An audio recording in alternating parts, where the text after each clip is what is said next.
every single strongman in the world right now, not named Mitchell Hooper, has versions of themselves that show up to a show. The version that's ready to compete, the version that's really good, the version that doesn't care, the version that didn't prepare. Yeah. I have one version, and people know, and I think that gets in guys' heads. Yeah. But like, join me on that. Yeah. Come along for that and be the person who goes, do you know what? I lost to you a couple of times. I'm stepping up the game. Yeah. And I'm not directly talking to anyone. I'm talking to everyone.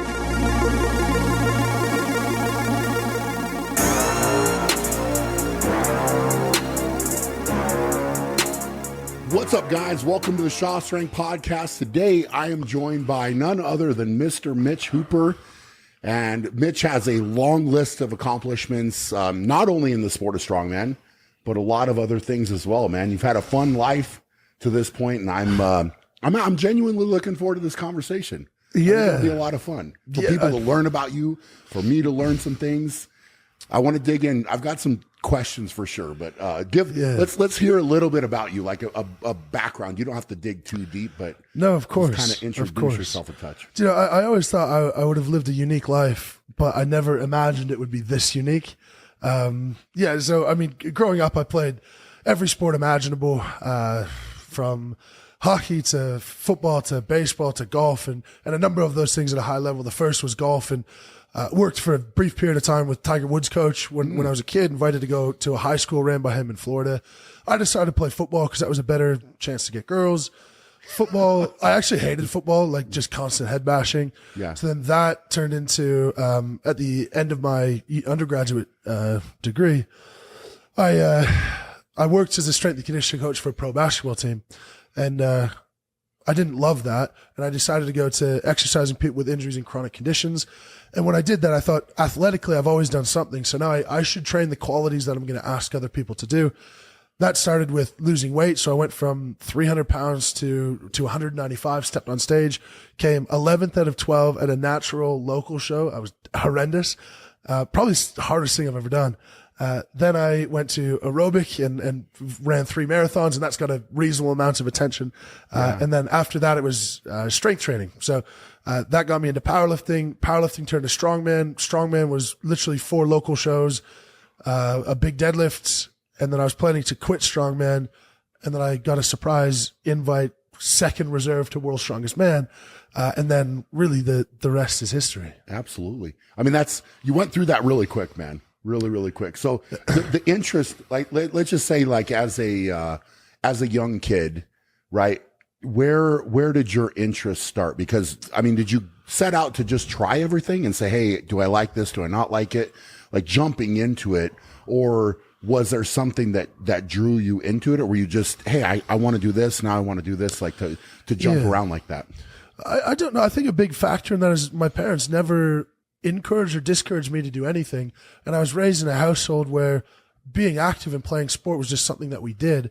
So I'd made no consideration other than this season, I'll play golf in the summer, fall rolls around, I'll play football. And then, for example, one year, rugby was canceled because the teachers were on strike, and the only other sport running was swimming. So it wasn't really like, oh, I'll do nothing. It was, okay, I guess I'll swim. Just jump in and do it. Yeah. And I missed the making it to provincials, or what you guys would say states.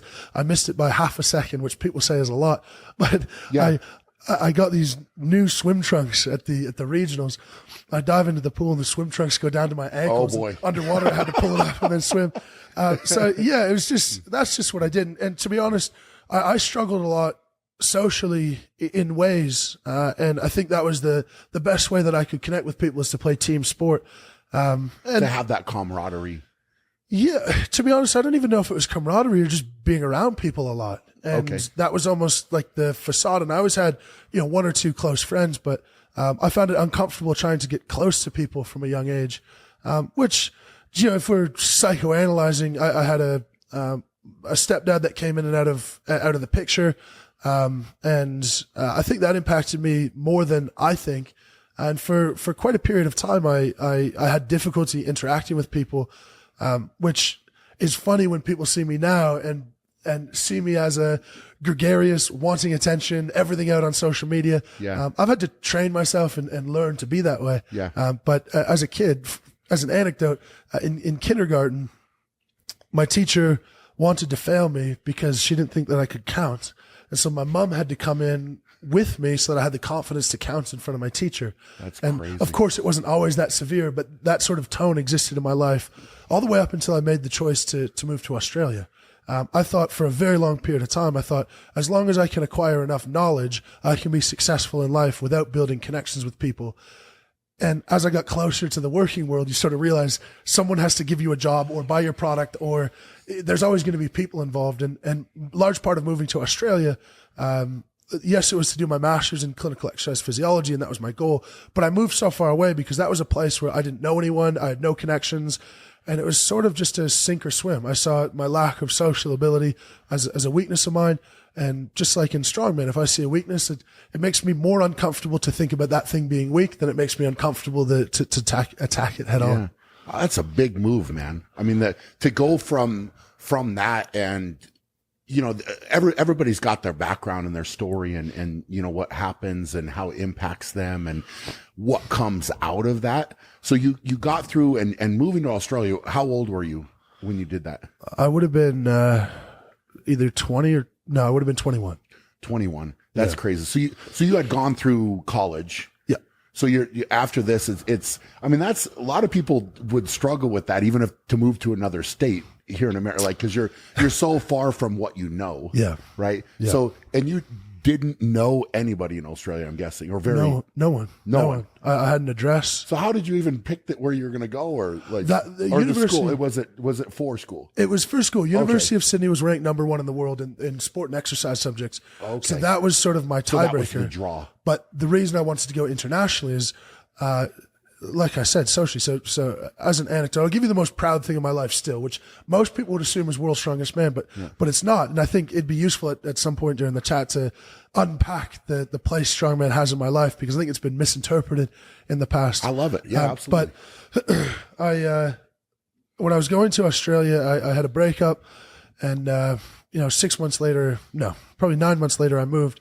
And I invited people over. I threw my own going away party, which tells you something. Okay. There was 6 people in my life that I could invite that was close enough that I could have over to my apartment. Yeah. Of those 6, 1 person turned up. Oh, wow. And it was sort of a gut check. And at that stage, I sort of knew that I wasn't who I wanted to be to other people. And I wasn't mean, but I just distanced myself. I would never try to be friends with anyone. I think honestly, internally going like, you know what, if you don't try to be friends with someone, then there's no way that they can not want to be friends with you. Yeah. And it was like a self-protection thing. But the most proud thing is that in Australia, we spent 4.5 years there, and we had a going away party, which is a bit of an engagement party as well. And no family, no one from Canada at all. 30 people couldn't come because of COVID, and the room was filled with 60 people who were friends and some people who have grown into our family awesome, now. And that personal growth is, to me, more valuable than anything else in life, really. Well, the connection there, I mean, that speaks volumes, right? Like, in not letting, there's a way that people will build barriers and not necessarily get close to others because, a lot of things will happen, right? You get hurt, or, you can't trust people. And, I know for me in the past, like, I typically always am very trusting, like, out of the gate, right? And you get burned and you get burned and you get burned. And then it's like, well, now, do you start being a different person because you got burned? And I've kind of decided, like, I can't be different. Yeah. Right. So you still maybe are a little bit more protective, but also, you need to grow and still let people in and interact. And, I can see how that happens, man. I can see how it happens. And like that right there, for sure, like having that many people come is like, wow, my network of people has grown, right? Yeah. Just an obvious quantifiable self-improvement. Yes. Yes. But yeah, I mean, some people will burn you and some people will treat you the wrong way, but I think too much attention is given to bad people and bad things and bad situations. Yeah, they're still good. 9 out of 10 people who you run into in day-to-day life, they're pretty good people. Do you know everything you see on the news and everything you perceive other people could be? Most people are politically more centered than you would imagine, are more reasonable than you would imagine, are kinder than you would imagine, have good things to offer. So that was a really big lesson for me. And the extent of kindness from people when we moved across the world to have us over for Christmases and Easters and New Year's, when we were invited into their family, when they had no reason other than just the kindness in their hearts. That was a really, really valuable learning experience. That's interesting. Now you started with Strongman there, right? Yeah. Was it just at a gym, or did somebody introduce you to it, or how did that work? Yeah. So I moved to Australia and I just finished marathon running, and strength sports, I wanted to be a thing. I wanted to get strong. Let's talk about marathon real quick, right? Just touch on it. Yeah. Coming from golf, which, you know, there's a way to approach that, certainly, right? And tactics and, you know, what you do to play the game. Yeah. Football's very different than golf. Yes. Right? Yes. So different. Drastically different. Yeah. And then to leave that, which is, you know, I mean, there's a different way to play. And then running is a very, very individual thing, right? Yeah. Like what connected you with that? Because for a point for me, I got, and I learned quickly that because basketball was my thing, right? And I was like, well, I'm going to get in shape. I want to get in great shape for basketball. So I was like, well, I'm going to get out of bed. And every single day, after I graduated from high school, I'm going into college. I was like, I'm going to go run, right? So I started running. It was about 6 miles every single day, right? So just out of bed, I would literally sit on the side of the bed, tie my shoes on, out the door, run 6 miles out to the spot and then back to the house. Yep. And I was like, oh, I'm going to be in great shape. I'm going to be in great shape for basketball. Yeah. And I remember walking in, I'm like, I've worked so hard. I could go run, no problem. And it was like 3 times up and down the basketball court. And I was like, I am not conditioned for this. Yes. Like, what the heck? But it's like a completely different animal, distance running versus, you know, like basketball, where it's a sprint, play. Like you're completely different energy system. So, it was interesting to learn that. But I remember getting it was like a runner's high. Like I remember being like, God, this is really good. And your head was so clear, just going out and running. Yeah. Right. Yeah. And, you know, I'm sure people look at me now and say, like, God, Brian, I don't know about you running like that, but I did. It was like a good thing. It was like my head was so clear, and it was right as the sun was coming up, and it was like this really neat, like, experience. And you know, those moments, like I really liked them, you know, like I kind of disconnected. Yeah. So was that like, what drew you into that? And especially a marathon, which is a whole different animal. Like, did you get into running and then say, I'm going to run marathons, or like, how did that go down? Yeah, well, my first experience with running is funny. I was going in to play football as a freshman, and my mom has always run. And she's run 6 or 7 marathons. And as a kid, I'd go watch them. And she was registered for a half marathon in my hometown. And I told her about how running is not hard. And she goes, fine, then join, come run the half marathon. Yeah. So sure, no problem. I entered with no training at all. I was like 240-pound football player. Oh boy. And, I made it, I kicked her ass for about 7 miles. Okay. And then just both of my calves cramped so bad. And I distinctly remember she jogs by me with her running partner, goes, "Hey honey, how's it going?" I go, "Not so good." She goes, "Okay, see you at the finish line." Yeah. I'm like, that was her being the best mom ever. The fact that she didn't stop. That was my first running experience. But you know, it's quite deep, to be honest, why running started in the first place. And part of it was the pursuing different physical attributes. But the reason that running came to the forefront was that when I was 20 years old, I had a suicide attempt, and my mental health was really not good. And to be honest, it's been up and down for 15 years. And after that happened, I needed a way to have a physical outlet, that I could have my own time, that could have space to be able to think about stuff. And that's why running really, that's why I was drawn to it. And the further you go, the more time you have to think, the more time that you're away, the less energy you're going to have to potentially harm yourself on the back end. And that was really why that was an important thing to me.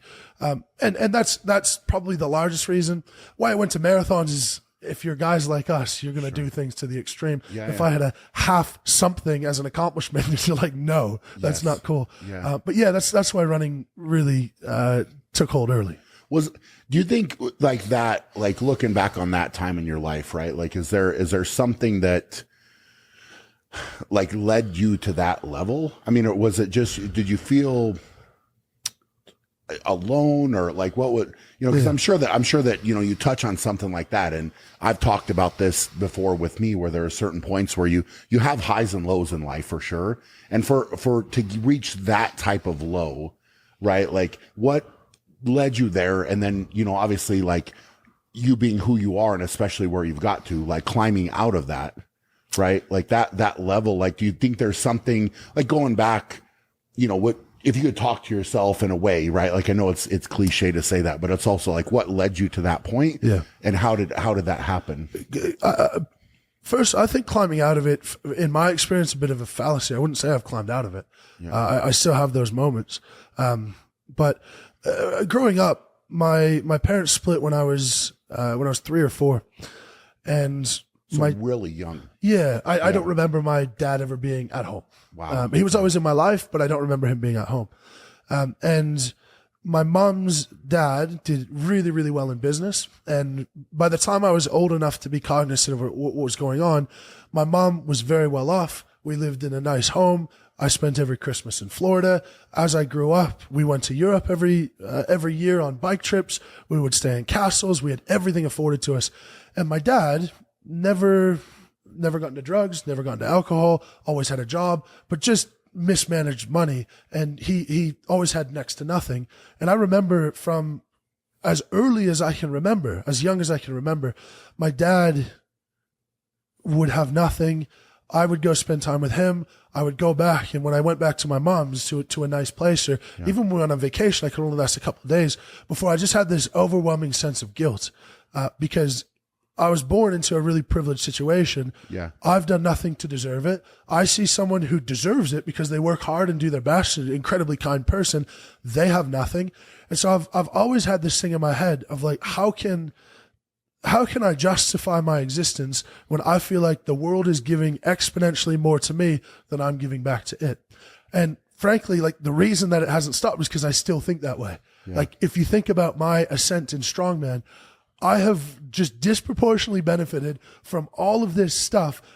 It hasn't been a life dream of mine to win World's Strongest Man. It hasn't been a life dream to become where I am. I'm happy to work hard. Obviously I work hard, and I'm happy to put in everything required, but so are many other guys who don't get the same level of success back. And success is in a lot of ways. Of course, it's accolades, it's attention, it's fame, it's money, it's on and on and on. And to me, just you go, well, how can I possibly give back to the world enough to make up for that big deficit?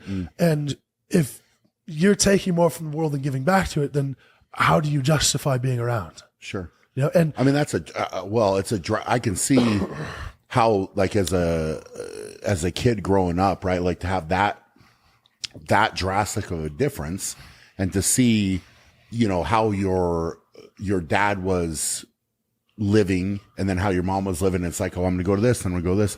And it's like there's definitely a way where mentally that could, play with you a little bit, right? And challenge the way you think. And I think that, there's a way to give back to the world in a positive way, right? Like you're putting out positive things and positive vibes and energy in different ways that I think, honestly, man, maybe you don't realize like the full extent. And I think that in a way where you're at is largely a byproduct of your past and what you've gone through. And, even this, man, look, you're sitting here and sharing this story. Somebody's going to listen to it. Well, maybe even if it's only one person, right? Yeah.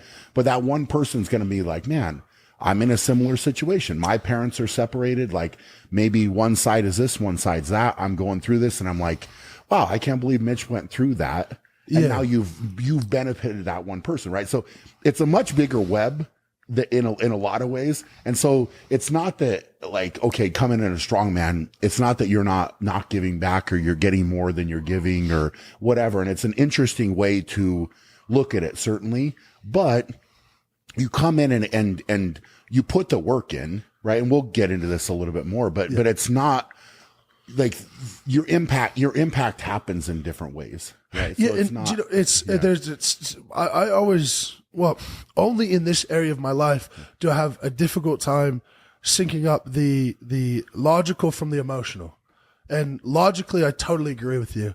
Emotionally, on a good day, I totally agree with you. Emotionally, on a bad day, I can't get there. I can't understand it. Yeah. You know, especially if you think about the average person right now. And I've thought about this a lot since having my daughter, thinking about her and what she will make of her life. The average person right now making an average income cannot buy a house. Yeah. Can probably not buy a car, cannot survive, cannot sustain themselves. And meanwhile, you know, I'm fortunate enough to have most of the luxuries that life could afford a person. Yeah. And yes, there's sacrifices and there's work and whatnot.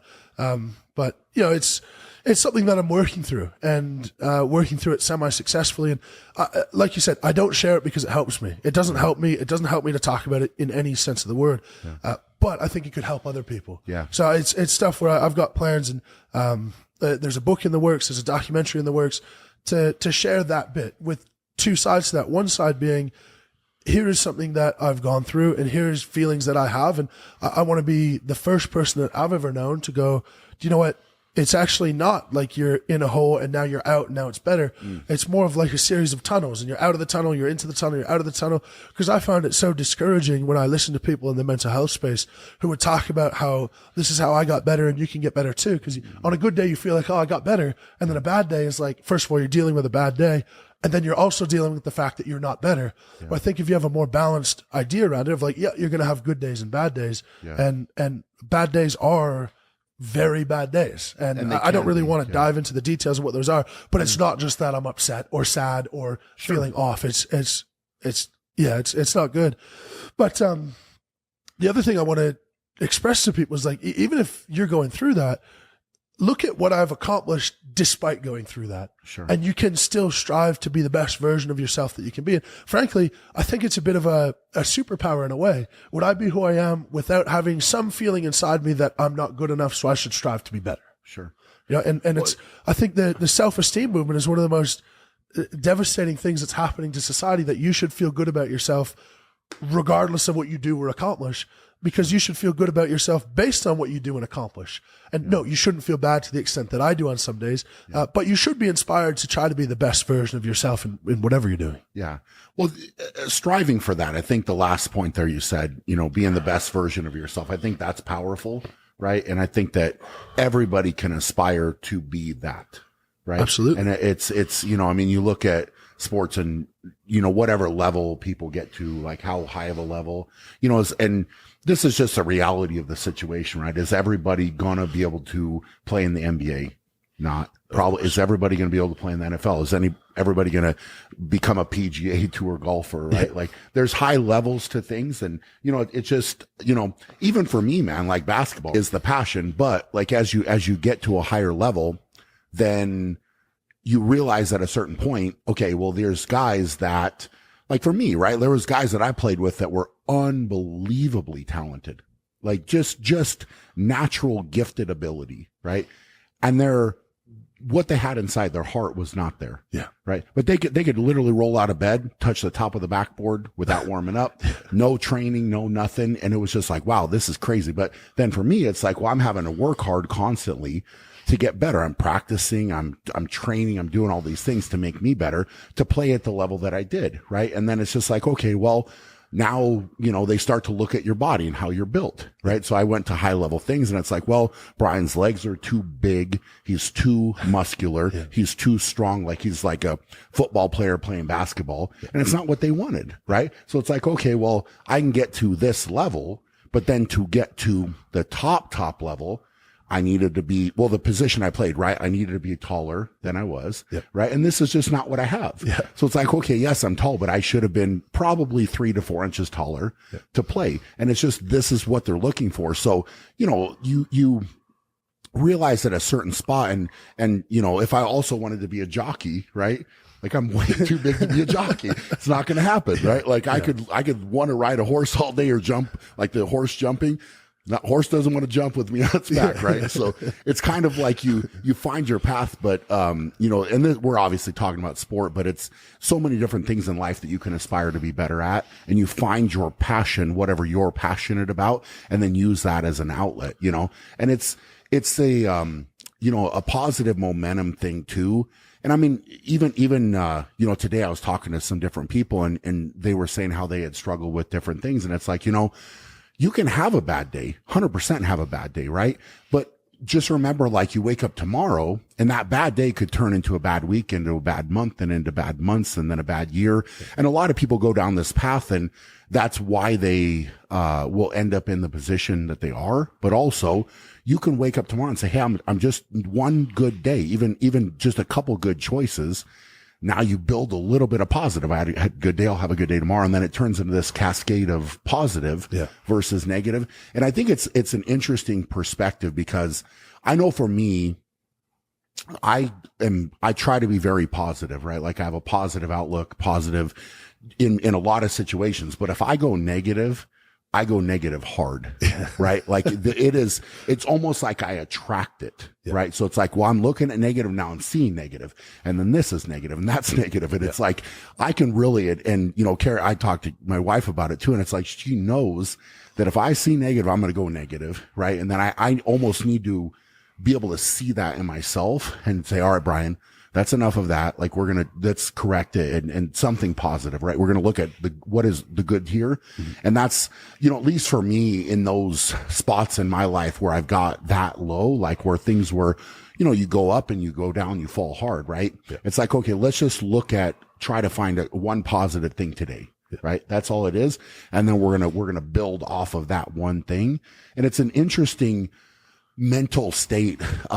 But I mean, to your point, it's, as far as like mental health or, whatever you want to necessarily call that, it's not the right message to send to people like, okay, you should wake up and you're going to have an awesome day all the time. Yeah. Right. Yeah. Or you're going to be unbelievably motivated every single day. Right. You're never going to have anything go wrong. This is just, but it's like, what do you do when those things happen? Right. Yeah. Yeah. Yeah. I think just, my biggest pet peeve, and this could be a controversial statement, but I almost feel like you need to earn the right to say that you struggle with, say, depression, for example. When I say earn the right, okay, I mean, if you're in your parents' basement with no job and you're 28 and you're trying to figure out what to do with your life and you're feeling depressed, I believe that's a good thing. Like, you should be feeling uncomfortable with your current situation. That is an emotion based on your output. It almost should be, first, do the best that you can in every area of your life. And then if you feel feelings of depression or anxiety or whatever it may be, now we have a clinical problem. And that's where the basis of cognitive behavioral therapy is it's behavior. It's you change your behavior and see if that changes your emotion. But to touch back on not everyone's built for everything. We would get the questions all the time from people of, I'm this parameter. Can I become this parameter? Can I be world's strongest man? Can I deadlift this? And, frankly, I don't think anyone would get to the top level, or very few people would get to the top level, if your goal was always to compare yourself to others and get to the top level that way. Yeah. It's always just steady improvements on what you're capable of. And frankly, still in my position, that has to be the primary determinant, because it'd be very easy to take my foot off the gas right now. Yeah. And that's really the greatest thing I think about strength sports, is that you find your personal limitations. Sometimes you might exceed them, but in the end, it's an objective improvement on your capacity. And good days or bad days, that's inarguable. Yeah, that's, 100%, man. So with the when you got into the running, right, you're coming out of this. And I even was saying, when I was running, I can understand that, right? Because you go in your own zone, you get away, you all you're hearing is, whatever sounds of nature, or your shoes on the pavement, or whatever that might be, right? Yeah. And I think that disconnect is interesting. So I'm assuming that helped, but then because your competitive nature took over, now it's like, well, what's the biggest thing I can run is a marathon? Yeah. And is that kind of the way that went? 100%. Like, so you're like, I'm in this. I kind of like it. Now let's see how far I can go. No, it was foot hit the pavement first day I'm going to run a marathon. Holy moly. Yeah, that's crazy. Personally, I just don't find climbing a succession of molehills motivating. I only climb mountains. That's it. And, that was it. And then it was, how fast can I run it? My goal was to qualify for the Boston Marathon, which was a 3-hour, 5-minute marathon for my age division. I got down to 3:24, and my knees could not handle it. What was your body weight? about 225. Okay. Okay. And my knees, it was to the point where on a bad day with my knees, I couldn't walk down a hill because they were just in so much pain. And I realized that was my limitation. And I thought, okay, I've done the due diligence to say that I've experienced what it's like to get as aerobically fit as I reasonably can. And then that's when I pivoted, moved to Australia and found strength sports. So to get back to your question from earlier, how did I find strength sports in the first place? The first year I was in the university gym and just training hard. If you scroll back on my Instagram far enough, you'll see me deadlifting and lifters, and back when I was hitting 250 kilos for a PB and stuff. And then in my second year in Australia, I moved to a suburb called Parramatta, and so I needed a new gym because it was away from the university gym. I found a gym called Adonis Athletics, and it was in a place called Granville, about a 20-minute drive. And it was just this place in a car park, a little bit dingy, exactly what most people who get into strength sports desire. Yeah. It reminded me a lot of my high school gym where I started lifting in the first place. And in my life, lifting is the only thing that I've loved for an extended period of time other than my wife. But in terms of activities, like that's it. Everything else would come and go and I'd love it and hate it. At that gym, they happened to do powerlifting. So I was lifting heavy with no intention to powerlift. And frankly, I didn't know anything about powerlifting. I still knew nothing about strongman, which I would love to get into my first worlds because that's a funny story. But yeah. And those guys powerlifted. So I powerlifted, and there was a small group of guys who did strongman.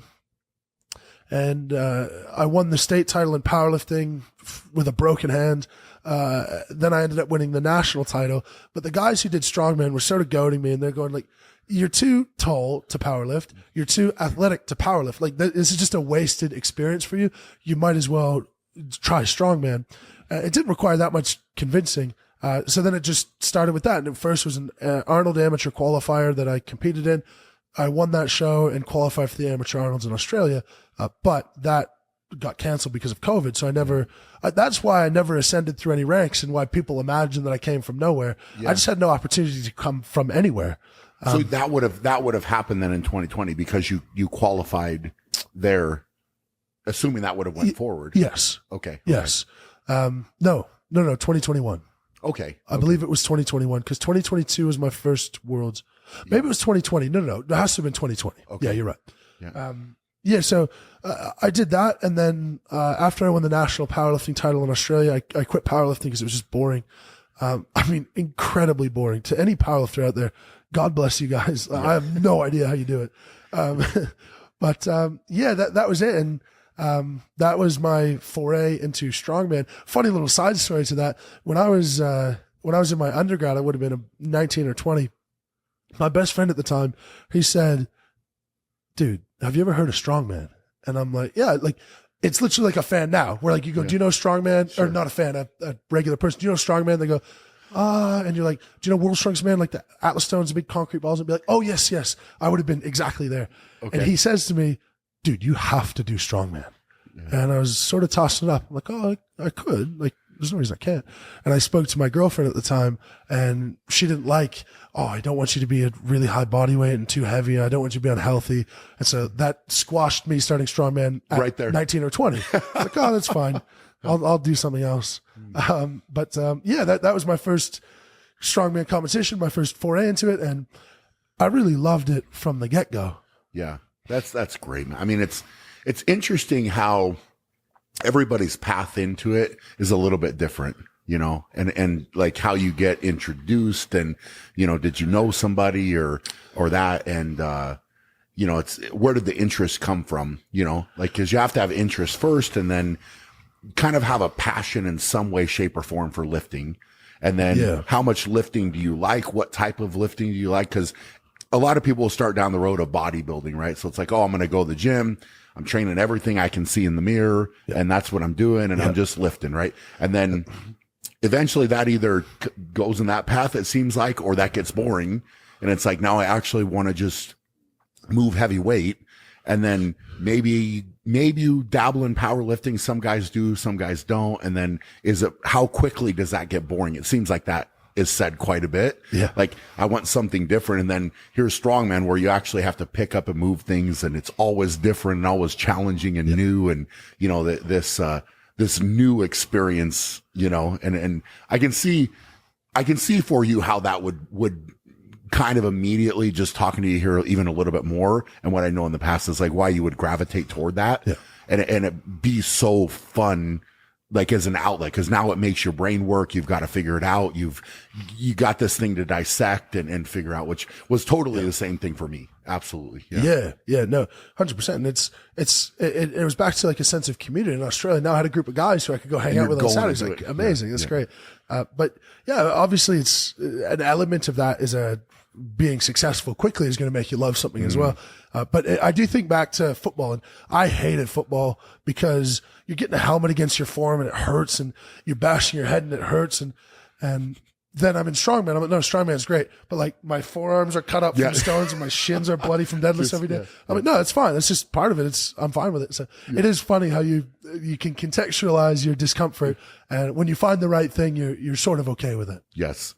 Yeah, I was always okay with it. Yeah, I have said that to people. You know, when you really genuinely enjoy it, and you're whatever hurts, right, or whatever's beat up, it's like, oh, it's like a good thing, a good feeling. It's like, well, I put this work in, I lifted this weight, I moved this, and it's almost in a way oddly addicting even more, the pain. And it's like and some of it's just like a badge of honor. Like I did this, and that right there came from this. I did this, and now I accomplished it.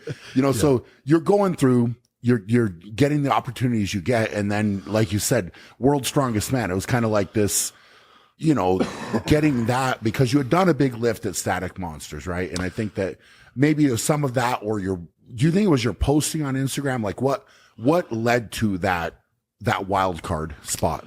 Yeah. So yeah, I set the world record in Static Monsters. And at the time I thought that was like the best thing ever. 100%. Which now we know that no guy in top form actually does it. So I ended up recording a 185 kilo log and 485 kilo axle deadlift.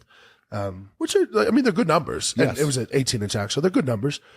But if I saw someone do that today, I would not expect them to get a World's Strongest Man invite. You know, whatever. Yeah. And then I pulled 475 kilos. In that time, I was sort of equally saying, I'm going to quit Strongman, and I was going to start triathlons when I moved back to Canada.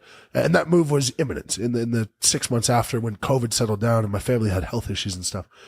Yeah. So I was equally saying that as I was like, the guys spoke to me about how Strongman was political, and I know that's your favorite thing about it. But I sort of saw it as, okay, if it's political, that means that someone can get a disproportionate advantage. So I'm going to try to make that me. And I got into the ears of people who I thought could help me, which was, Julian Howard did me a big solid. Julian Howard got into Colin Bryce's ear about me.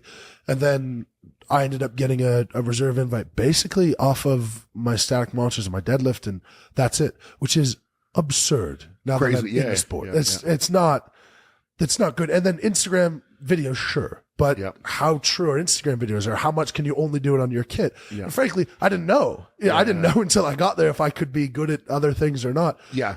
And when I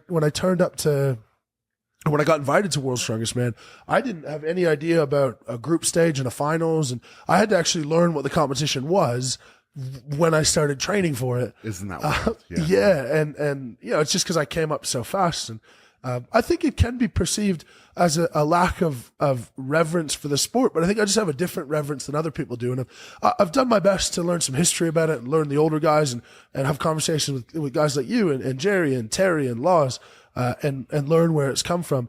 But it's really my reverence was what it can do for people and how it can change people for the better. Sure. And to be honest, particularly women who start strength sports in 6 months, they go from, you know, nervous about going to the back corner of the gym to like, walking around like they fucking own the whole place. And you're like, how good is this? It's amazing. Yeah. And so, I came to the first World's Strongest Man. I basically thought I'm going to have a competition. This is basically going to be it. You know, I might have a couple, because I also got invited to the Deadlift World Champs. Yeah. And I opened my clinic the week before World's Strongest Man. I had it open for 1 week, and then I had to shut it for the next week. And my business partner, he said, you know, one of my concerns of things that could happen is your strongman career could go really well and it could distract you from the clinic. Yeah.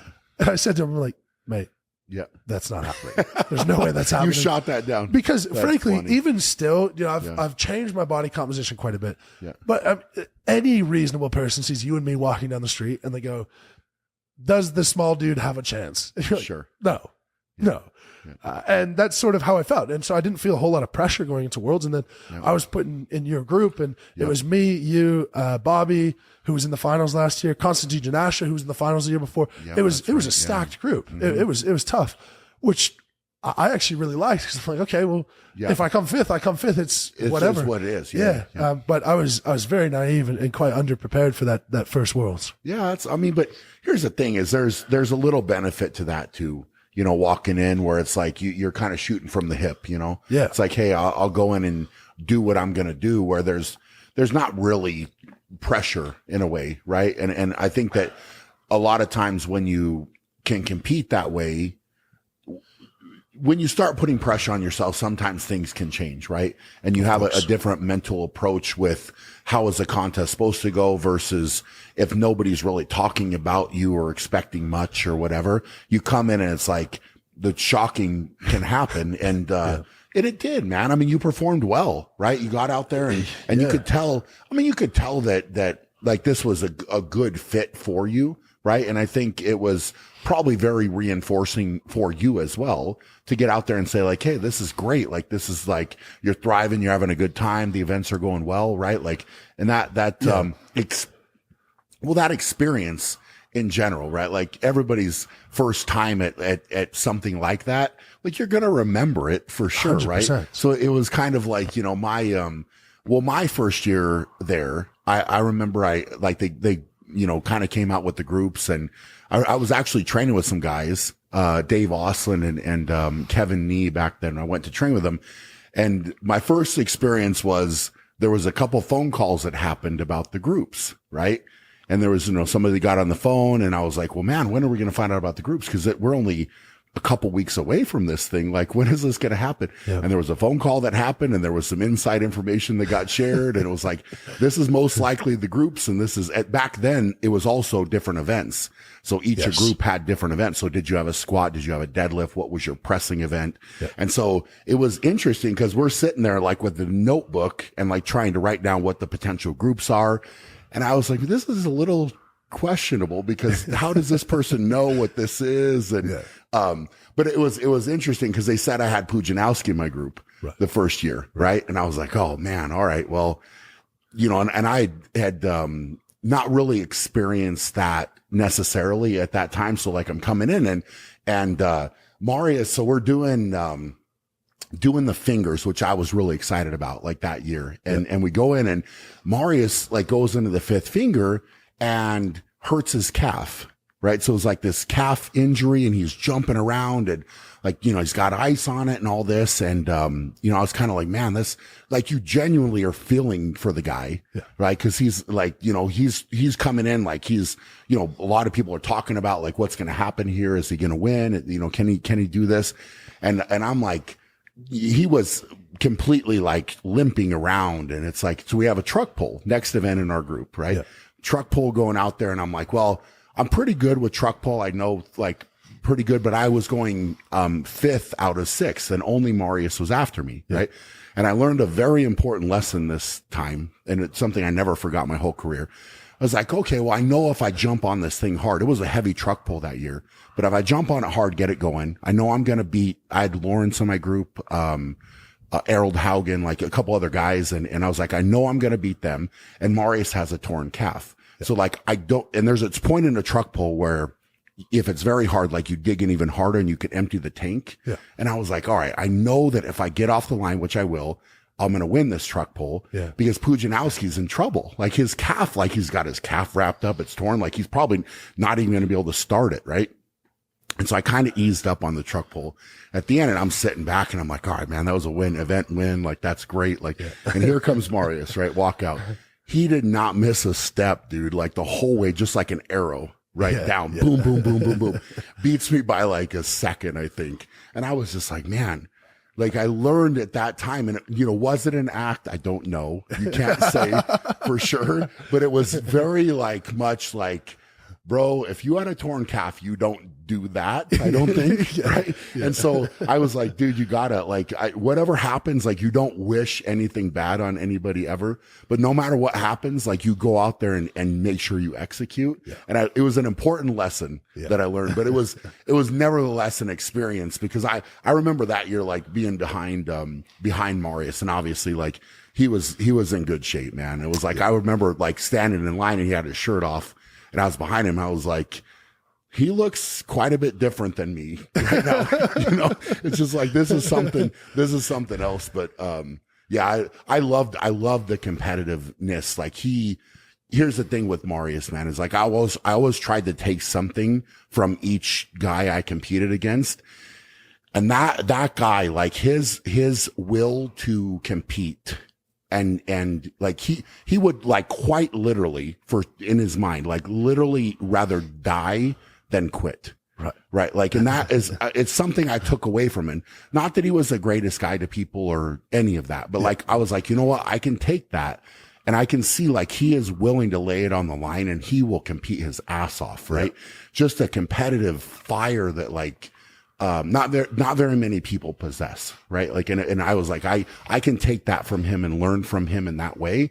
And I always tried to do that, from different people, but it was, anyway, I'm jumping off topic a little bit with sharing that, but it's a fun experience. Like I didn't forget it, It's similar nonetheless. If you went into your first year and you had this icon of the sport, or developing icon at that stage, and it's equally intimidating as it is relieving that if you lose to that person, it's fine. Yeah. And it's funny. I'm jumping ahead a bit here, but it's funny to think the number of moments that we've shared serendipitously on the floor, going head to head multiple times at my first World's Strongest Man, all the way through to your last show at Strongest Man on Earth. And absolutely. It was you and I the entire time. It's pretty cool to think that, now that I knew who you were, you would have been maybe one of the 2 or 3 strongmen that I knew. Yeah. To think that I've been a part of the end of your career, and you've been a major part of the start of my strongman career. Yeah.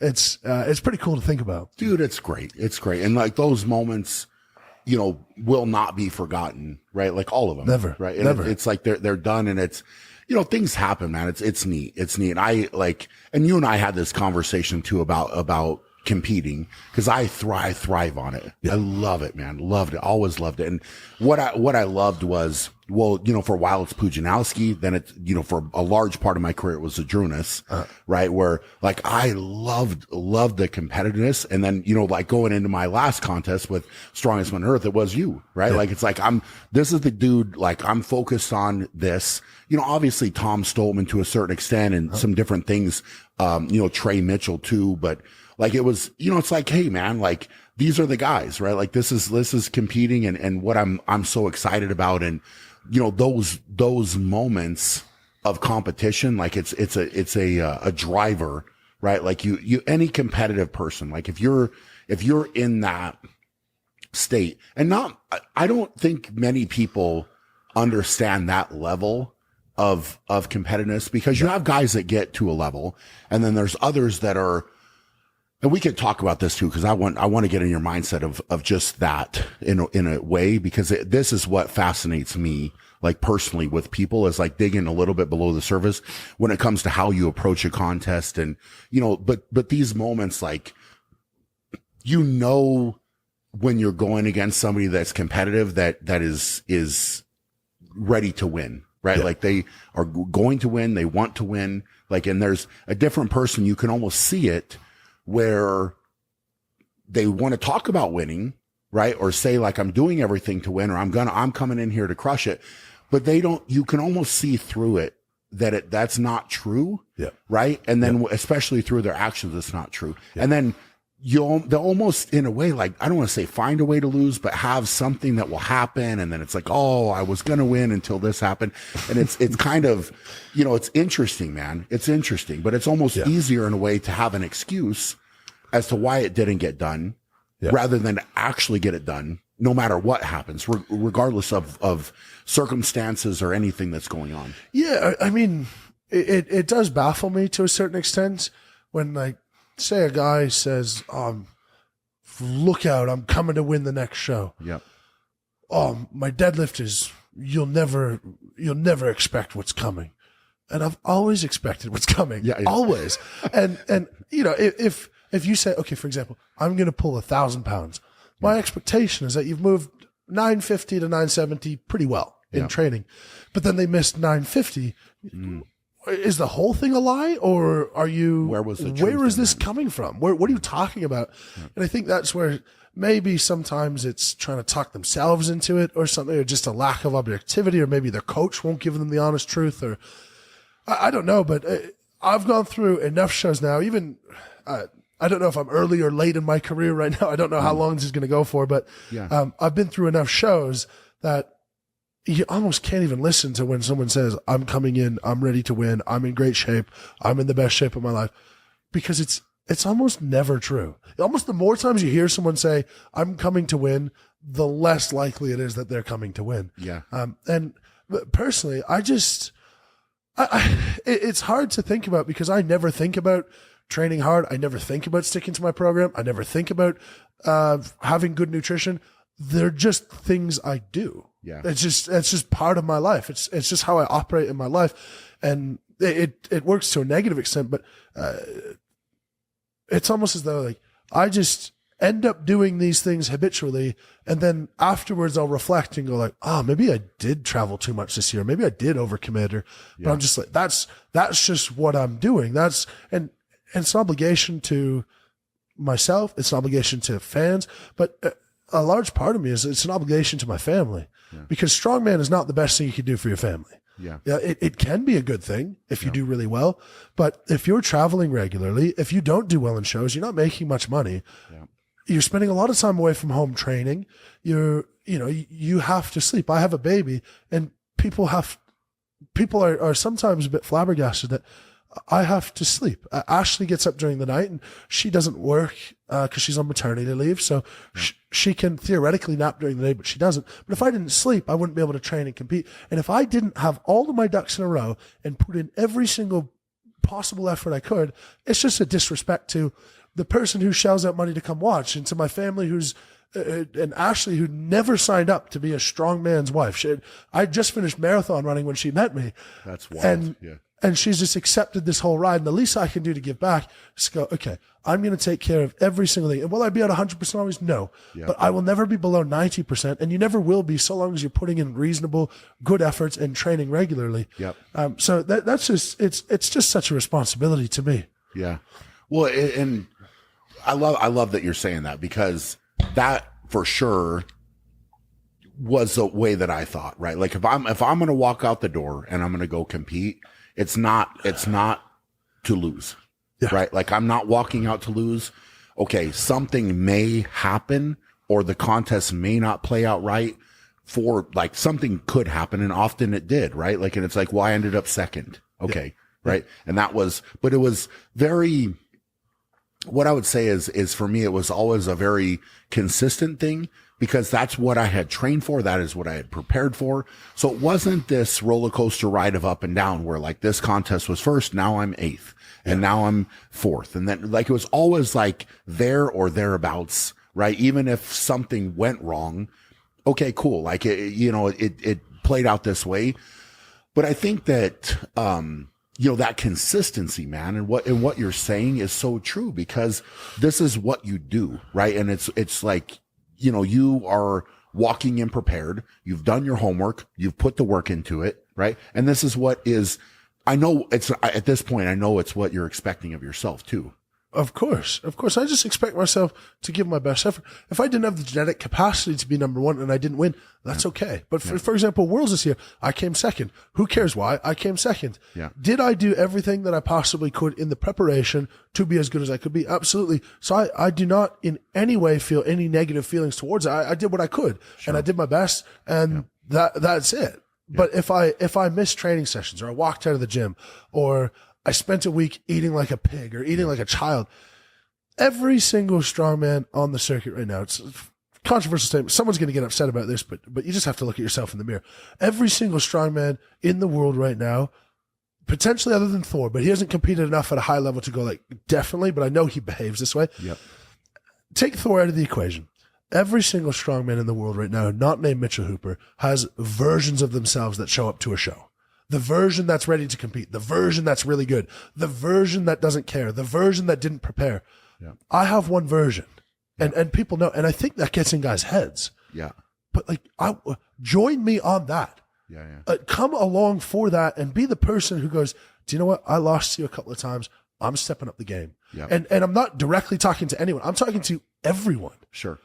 Let's do that. And I've won the last 7 of 8 shows. Yeah. The reality is, based on results, Strongman is not the most competitive thing in the world at the moment. Yeah. I'm going to Giants Live World Tour Finals, and it's sort of the question of to everyone else is who's coming second. Yeah. And I'll never let my brain go there because if you do, you'll back off the gas. I'm not interested in that. Absolutely.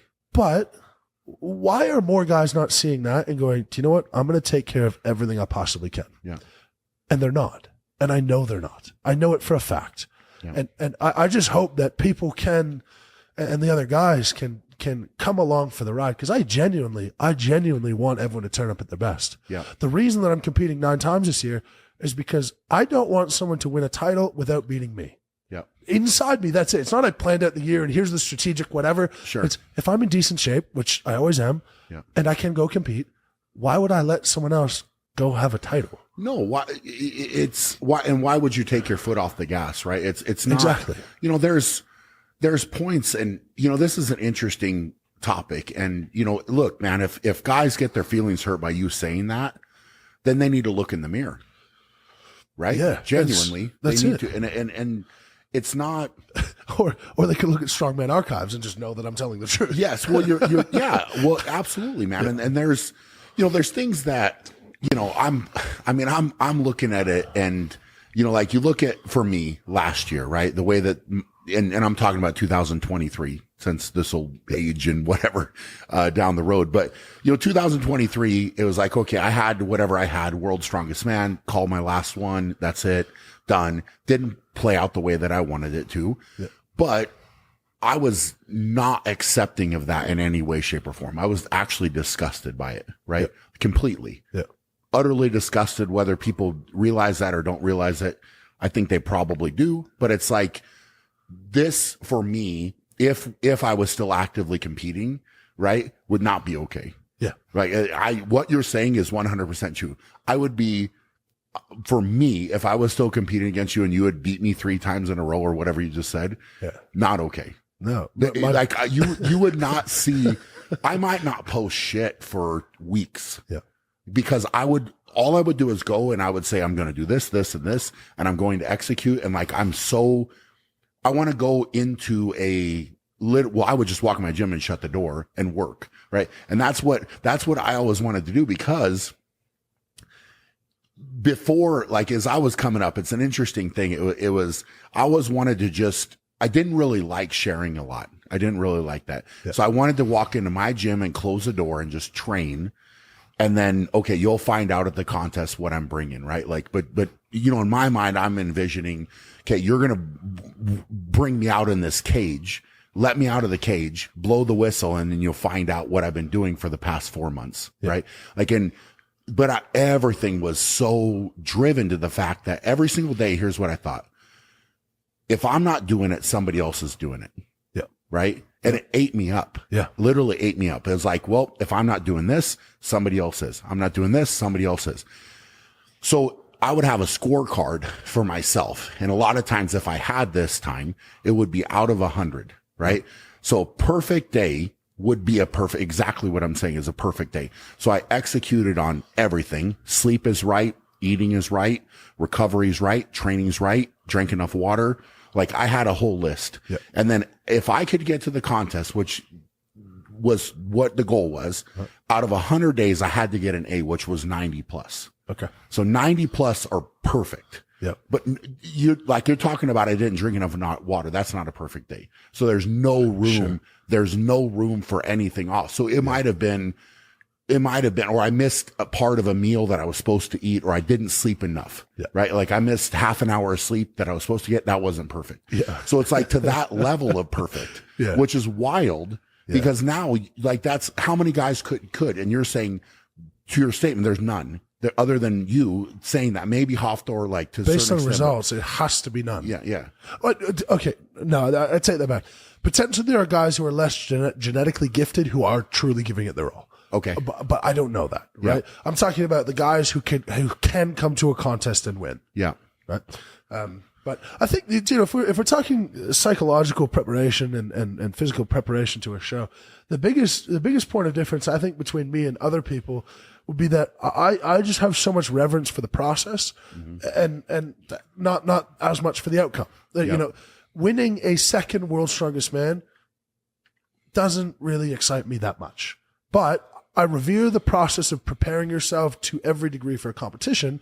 That the byproduct of that is doing very well in competitions. Yep. So yes, I will be upset if I hate to lose. I absolutely hate to lose more than I like to win. Okay. But I think if you focus more on the process than the outcome, then the entire preparation goes so well. And then the pressure during the competition is so much lower. Yeah.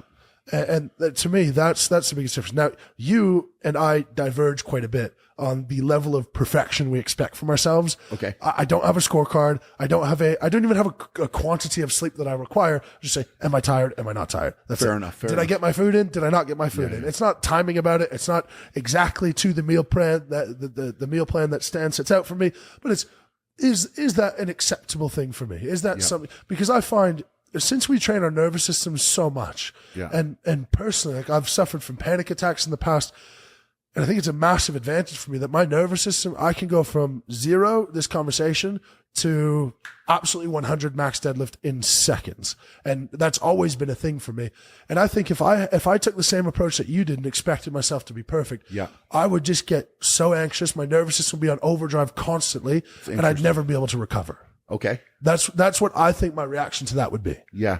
That's fair, man. I mean, everybody's like so if I had that scorecard and the way that I did it, right, the confidence that was built for me, that was the way that I looked at that was positive momentum, right? So like I'm rolling in here, and if we're going to compete and I've got that type of preparation, I could look at myself genuinely in the mirror and say, I couldn't have done anything else.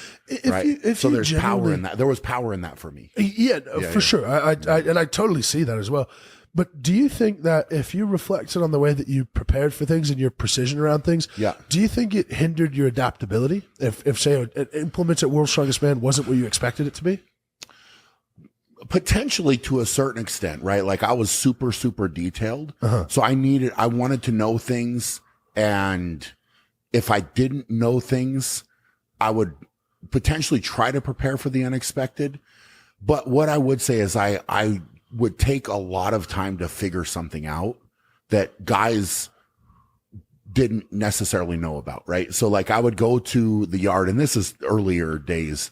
I remember actually my first win in 2011, there was a yoke that we had. There was a tire yoke, right? It was a little bit over 1,000 pounds. And the way the tires had been set, they had connected them to the yoke, right? But the balance wasn't perfect, and they could adjust the tires a little bit, right? And people in the audience, I'm sure, were just like, but I was like, I picked that yoke up before, and this is the day of the contest, right? So they're setting up, they're changing the height. And I was like, hey, I know this thing's unbalanced because I did it in the yard. So I just want to have the opportunity to pick it up before I go to make sure the balance is right, right? And the balance wasn't right, and they needed to shift the tires. I legitimately probably picked the yoke up 7 times, like right before, dude. Like and we're talking like, I wasn't happy with it. And I said, it's off. I can tell it's rocking. The whole thing's rocking back. And when I pick it up, the back's just going to drag and it's not going to work. So 7 times. And then finally they get it ready. It's me versus Adrunas. In the race. Adrunas loved that. Oh, I loved it. He probably did. Cause he's just ready to go. And I'm like, nope, change it. So if anything, it played a mental game with him potentially too, which is maybe a benefit. But, I ended up getting it right, get the yoke race right. And it was, that I would spend more time in the yard at World's Strongest Man or any contest, like with messing with the equipment.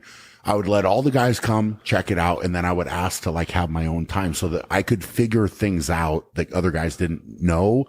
And then maybe have a different approach, potentially like a hand placement or whatever it might be. Right. Yep. But it was every little thing. So I would take the time to figure it out if we didn't. But potentially the adaptability, maybe I had, cause I had played things out in my head a lot too. Right. So I was big on taking time to visualize what was going to happen. So like I would be in moments, but I had played it out so many different times in my head. So it was down to like, if I was going to deadlift, let's just say it was a deadlift at the Arnold, because they used to do it on a stage. So it was the same setting every year. Yeah.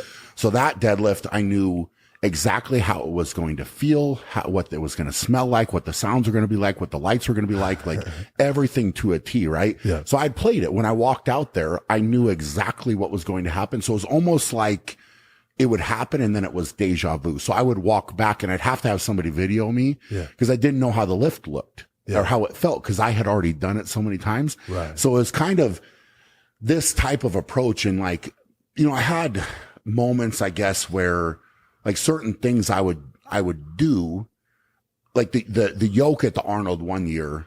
I had a little bit of a groin issue going on. Right. And so for whatever reason, I couldn't train yoke very much, Sure. But it was heavy. Right. And so for what I could do a step up, like a really heavy single leg step up and I did it just to a short box with very heavy weight. And that's how I trained. But for whatever reason, I couldn't load with a yoke very many times. Right. Yep. And so I was very nervous about it. I was like, how this is going to go, I don't know. Yep. But I had just spent so much time thinking about how I was going to step. And it was honestly, man, it's going to sound weird, but I did the event and it was literally like I was outside of my body watching myself do it.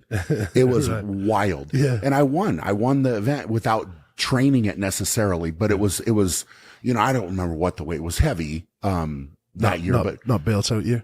Yeah, it was bail tote. Yeah, it was. Yeah. Oh, one right. of those years. Yeah. Right. And so, it's probably not the last year of it, but it was heavy. Yeah. But it was like I knew what it was going to be and what it was going to feel like. So that visualization part was big. Do you do any of that? Do you like to do that or man, not really? That would be a big parallel between us. Okay. Of like, to an absolutely annoying degree.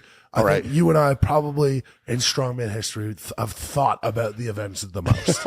It's Probably, just yeah. over and over and over and over. And I'm trying to go to bed and I can't because I'm thinking about the stupid minutia of something. Yeah. But to be honest, a lot of things that I've figured out in strongman is not when I'm with the implement trying it and trying a slightly different thing. It's when I'm completely removed, completely away from the gym. I'm just thinking about how it would work best. Interesting. And then when I get that, it's like, yes, okay, that makes sense. Yeah. It's like, Sear Dumbbell, for example. Yeah.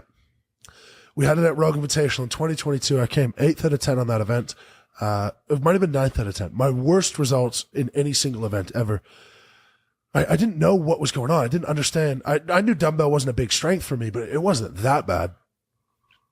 And then I was thinking about it weeks later and I thought, okay, well, normal monster dumbbell, like my hand's sitting up here, and with the Sear bell, like my hand is right down at my shoulder, so you actually have to press it 6 inches further. Yeah. And I was thinking, but the thing is small and round, like I should just sort of stack it more. Yeah. And I'm like, when you stack it, immediately in my head, I'm like, that works. Yeah. I don't even need to do it. I know that works. Yeah. I'm like, okay, right. And yeah, Mitchell, why didn't you look at everyone else do it? Brian, shut up. Yeah. I have a question for you though, sort of an aside. Yeah. About the bail tote, because this is the number one event that I don't believe is ever going to come back, that I would like to come back. Okay. You won the bail tote the last year that it was, right? Yeah. Heavy. 2017. Yeah. Based on my yoke ability, do you think that I'd be able to beat your time? That's a good question. Well, it's not deniable that with the loads that you've been under, you can move extremely well, and it comes very naturally to you. Mm-hmm. So when it's heavy. Yeah. I'm wondering how the extra weight, that would be the only question, right? Because it's obvious that yoke is a natural event, like something that you gravitate towards doing well. I've never trained it. You don't like to train or just don't? I love to train it, but why would I train it? Because you're already, well, this is a good point, man. Yeah. Like for me, in all fairness, that's a very fair statement, because I got to a point with stones actually where I wouldn't really train stones. Yeah. Right. Because I had trained them for week in and week out for so long. And at a certain point for me, I knew that even if I didn't touch them one time, I was coming first or second, and I didn't even need to try. Yeah. You know, so it's focus on that thing that you're going to lose some points. Well, this is it, right? Yeah. So addressing weaknesses. And so, that's a fair thing, man. So it's like I'm assuming that with Yoke, you could walk in, and especially with the loads that are, in the contest now, it's not a hard thing. Yeah. Especially with the loads in an upcoming contest. But yeah, I mean, 1,000 pounds to me, I don't have to train. I don't have to touch it, which is incredibly fortunate. Yes. But you would be dumb to expend that energy and the stress on your body. Well, look, man, it would be interesting to address your question. It would be very interesting. I would love it. What's the heaviest yoke that you've ever picked up in training, or in before I moved back from Australia? So before my first World's Strongest Man, I did 650 kilos for 10 meters unbroken. So 650 is 1,400? 1,400 is somewhere around there. Okay. Yeah. 6 meters unbroken. 10 meters unbroken. 10 meters. Awesome. So that's, it would be 100 kilos 30, more for the bail tote, right? So we were at, the top weight was, I don't know in kilo, it was 7, I would have to do the math. I want to say, it was 1,565 pounds. So we would have low to, sevens, yeah, I think. Yeah. So I mean, it would be a little bit more, but to do that unbroken is certainly bodes well. Well, if Jan, if Bill and Katie, if y'all are listening, this is my official request. Bail tote at the Arnold next year. Yeah. Would love it. Look, man, I mean, it's an interesting one.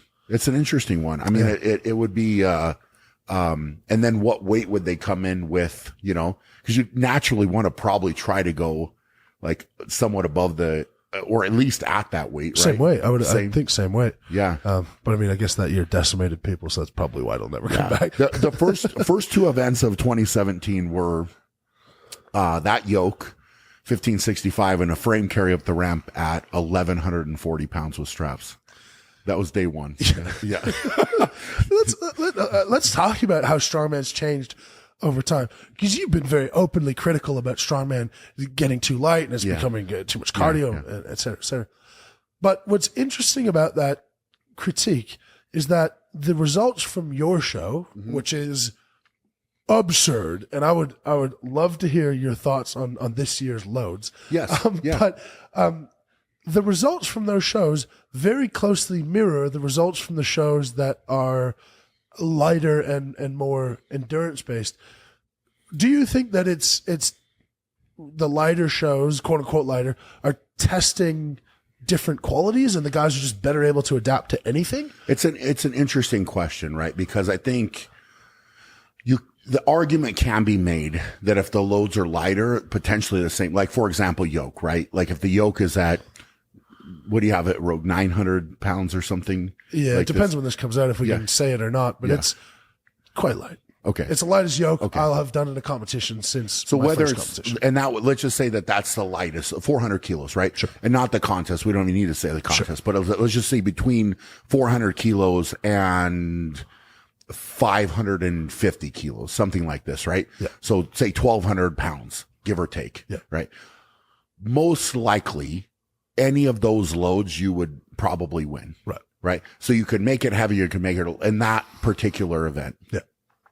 So there's, a point where the other guys, where is the load enough to separate, and where would some guys break down? Because for certain guys, if you put a certain load on them, naturally it will expose certain weaknesses that maybe they can compensate for at a lower weight, but not with the heavier weight. Right. Yeah. So I think that when it comes to different loads in the sport, I think my biggest thing is you have to see some type of separation, right? Between, if you look at one guy and he struggles with it and or can't do it. Yeah. The next guy can get through it. Okay. But maybe, you can see it's labored. And then you have another guy, like if you were to only have 3 and one guy excels with it. who's the strongest, the guy that excels with it, right? So if everybody completes something and it just comes down to a click of a stopwatch, potentially, depending on the event, like let's just say a loading medley or something like that, if it's super light, you could run that again and maybe the same guy would win, but in the middle, you would probably have some guys stack up differently, maybe. Sure. Right. So it's an interesting, fascinating conversation to have. Like, where does the load need to be to find out, cause at the end, I mean, this is my whole goal, is to find out who the strongest is, right? So like, you want to objectively say like, okay, did you test every single potential event where you're not leaving a hole and saying somebody was able to avoid this and they really are not good at that. Yeah. So they just happen to not have that event. And this year they did well, which the argument could be made with other contests that they only have 5 events or 6 events without naming names. Potentially you can avoid certain events for certain individuals. Absolutely. And all of a sudden their points are like, well, if they would have come close to last on this event, it's not there. Right.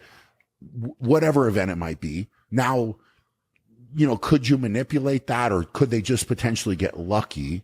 Right. And I think this conversation has been had over the years with World's Strongest Man. And it was, I think more so about the consistent results, right? Because if you see a guy that comes in one year and crushes it, but let's just say he's, I don't know, really bad at throwing or something, right? Or maybe his grip is horrible, but that year you don't have a grip event or no throwing event. It's like, would that person have won, or can they objectively say they're the strongest if you took a discipline out of testing? Well, I think there's no question that 8 events is a way better competition, because Trey Mitchell would be the best example. He's won the Shaw Classic twice. Sure. And there's been a grip event every time. And he's come last, to my knowledge, every time, or close to last. To it, And so you now have this massive hole that you have 7 events to dig yourself out of.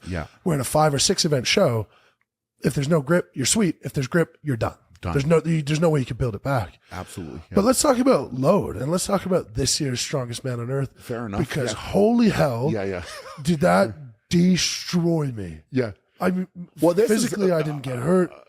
My God. At the end of that show, I think the next day, that's the most proud victory I've ever had, because I was so shattered physically and mentally and emotionally after that show. Because emotionally, the fans all know the hotel that we're in.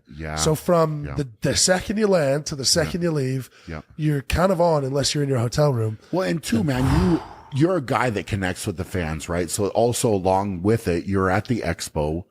You're doing different things. Like there's a lot of output. Like your output is big, right? And the demand is big.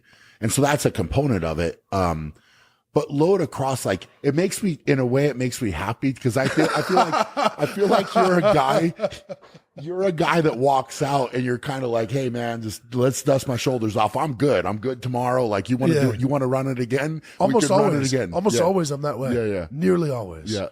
Definitely not. On August 13th or whatever it was, I was not prepared to do We're not doing another one.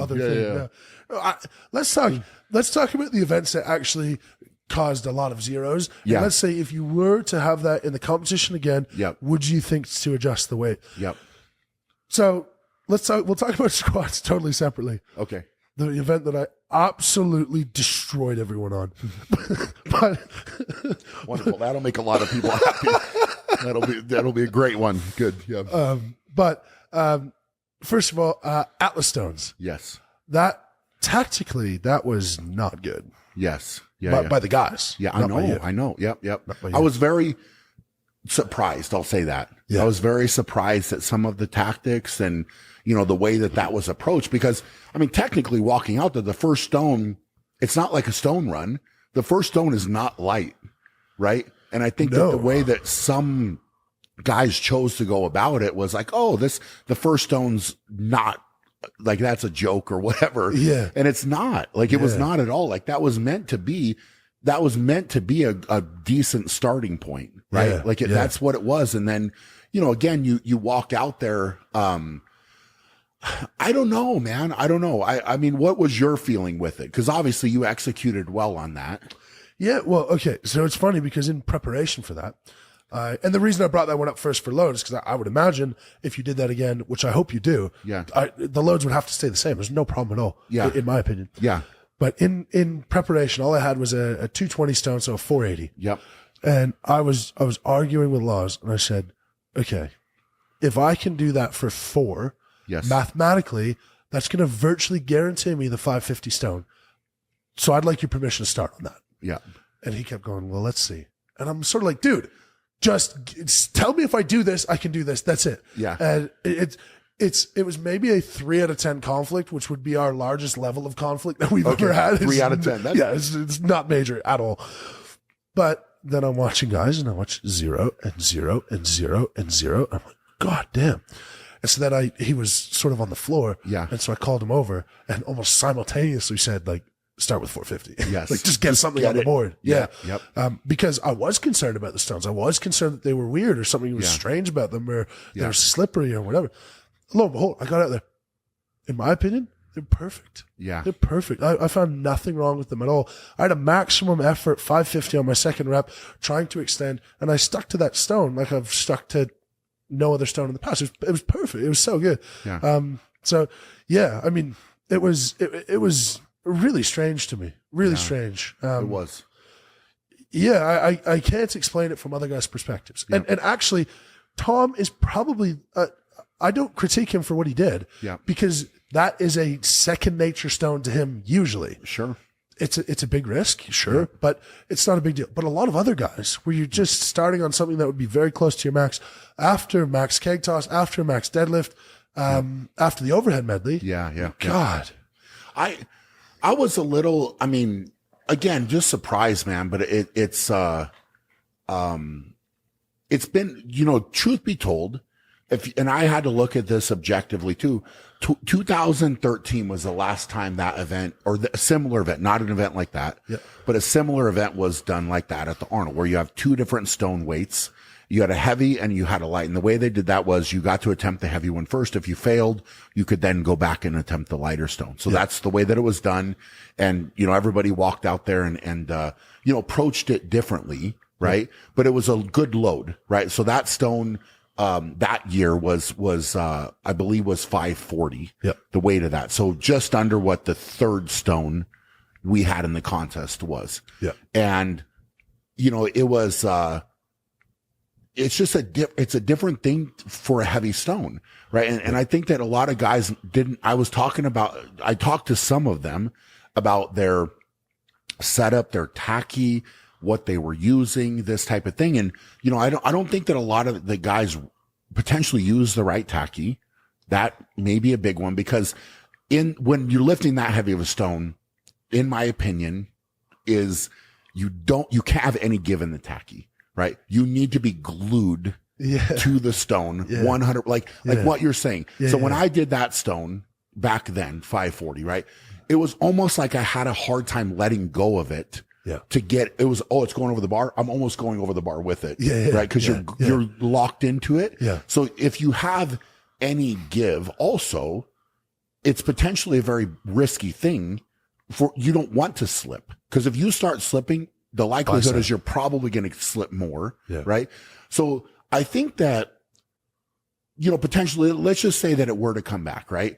I would hope that a lot of guys would go in and attack that differently, right? And come up with a little bit different strategy, and also training wise, maybe approach it a little bit differently.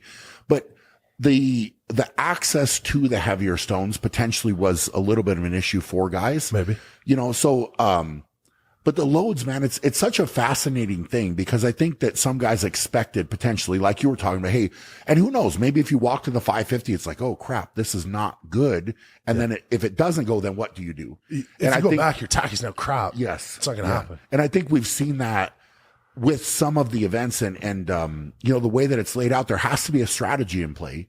Right. Because there's points on the board, and then are you paying attention to what, guys have gone before you, what they've done, and there's, with that one, there's not only the reps, there's a time split as well to be aware of. Right. So it's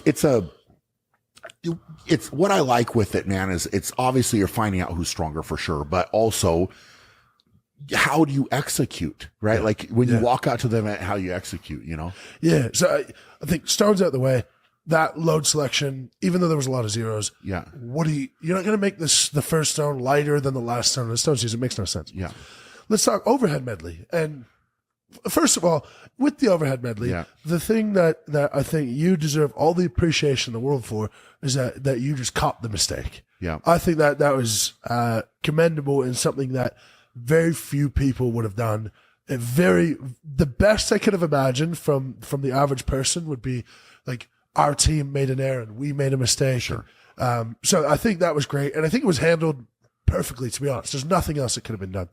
Load selection wise, 3 out of 16 guys finished. Yep. Your aim is for a third of the field to finish. Sure. That would be 5 and a third. Yeah. Is that something that you would look at making slightly lighter? I don't know. I think that like I was, when you throw it out there, I think the intent is definitely that, right? Like you see the separation and, you know, potentially, you know, out of the guys, you know, just anybody that's listening to this that isn't familiar with what happened is we had, you know, it was 3 logs and 2 axles. What happened when it got set up and went on the floor is that the heavier of the 2 axles was placed as a second implement and the lighter of the 2 axles was placed as the 4th implement. Right. So we had, you know, a few competitors go. The only one of them that I would say potentially could have finished was maybe Pablo Cordiaca. No. You don't think so? No, I don't. No one seems to have pointed this out yet. Okay. The heavier axle being put as the second axle makes the run easier. Even if you're not expecting it though. Yeah. Yeah.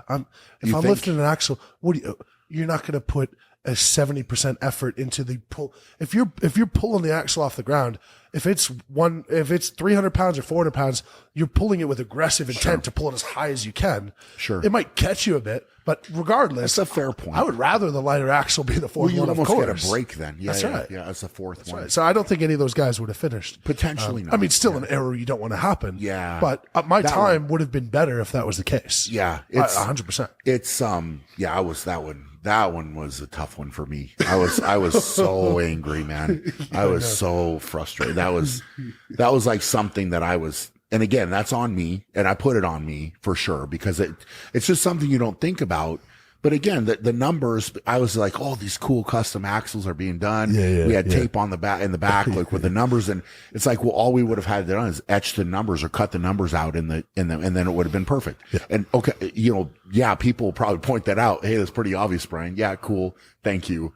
Awesome. yeah. In hindsight, it was. But load selection, do you like how that played out? I did. Okay. I think you still, and I wish in a way, like we're having this conversation that I would have, you know, had everything printed out so we could look at it. But, you know, then the argument potentially would be like, all right, where were the times on the 4th implement? And was there enough separation through the guys? And I think that probably yes. Yeah. You know, and again, you know, the guys that excelled stepped up. And then the cool part is, right. And I think that's so neat. And we have seen this, I think, the last couple of years, not only this year, but when that finish happens and the last one goes up, awesome. The way the crowd is like, it's almost like you can feel the energy come at that guy. Yeah. And that last log's on your chest. And you could say, I mean, it's like, all right, I'm throwing this up and I know this is going to be ridiculous. Yeah. You know, like it's like that moment. Yeah. Whereas if you did change the loads, how much could you possibly lighten it up?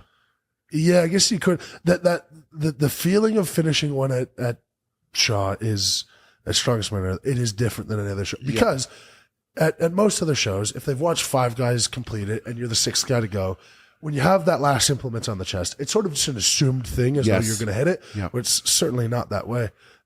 But yeah, no, I mean, it was hard. I remember that last log on my chest. I'm like 20% chance that this is going up. Yeah. It felt heavy. But no, that's good. Now let's talk briefly about the squat. Sure. Strongman squat is strongman squat. Yeah. It's not a powerlifting squat, of course. And what I pointed out in the video that I put out afterwards, and you were there to witness this as well, I was corrected on my depth twice to go deeper in preparation. It's not as though it was put on me and it was a quick haphazard job and it was reviewed 3 times to go, okay, that's acceptable. I didn't intentionally change. And this is an accusation lofted at me that I've somehow messed around with something. Sure. I was thinking about it. I was thinking, how can I? But everything was controlled for it. Everything was controlled. Because I said to someone when they were doing testing, because I came late, I said, if I set up a high bar and then do a low bar squat in the show, it's going to be great. Yeah. And they're like, no, they're taking a picture. I'm like, of where the bars, yes. Okay. Oh shit. Okay. Which would naturally, there's nothing you can do. This has happened for sure. Yeah, and different squats, guys have got away with that. So do you have a solution other than let's just not do it again? Or do you think a solution is required? Well, to answer your question, yes, I think there is a way to have a solution potentially. And there's two ways to attack this, right? Like from a thought process with events. You could say, you know what? Like we receive such criticism as a contest, like from people, hey, let's shy away from it. Let's back off of it, right? Like, oh, you guys not win, but like you scared us away from trying to test a squat. We put so much into it. We poured in. And to be fair, that's in a lot of ways, truth be told, kind of how I felt at certain points. It's like, you guys like people don't understand how hard it is to try to make a piece of equipment, like, and actually have it work, have it be a part of the contest, get the load up there and build it. Right. Yeah. So it's, of course there's cost, but more than cost, honestly, is like the time, like the stress, the thinking, is it going to work? Right. So you have that whole element. So, okay, it didn't maybe come across the way that people were expecting. Okay, fair. Like maybe you back off, you run away from, or you go right into it and say, we got to fix it. We're going to fix it. It's going to be better. So there's two, and I haven't decided one way or the other, right? I'm not saying yes or no, but if you did it again, you would fix something about it. I think so. What would you do? I think the best thing that you could do, and I actually made this argument at World's Strongest Man with the squat there, right? Because there was a couple years where I took some criticism actually for my hips being higher. Same thing, yeah. Yes. And it wasn't that I had done anything. The bar position was the same, my stance was the same, everything. Yeah. It's just that for me, I went naturally as I got tired of where I'm stronger, right? And I knew that in a way, like my hips were going to stay higher, right? And I was going to lean over a little bit more. It's not that I didn't go the full distance because I touched. And for me, most of the time with that setup, because of the nature of what we had with the big globes at World's Strongest Man, is it's staying on your back. If it moved at all, right? If you came up too quick or it slid, like you're going to lose it. Of course. Right.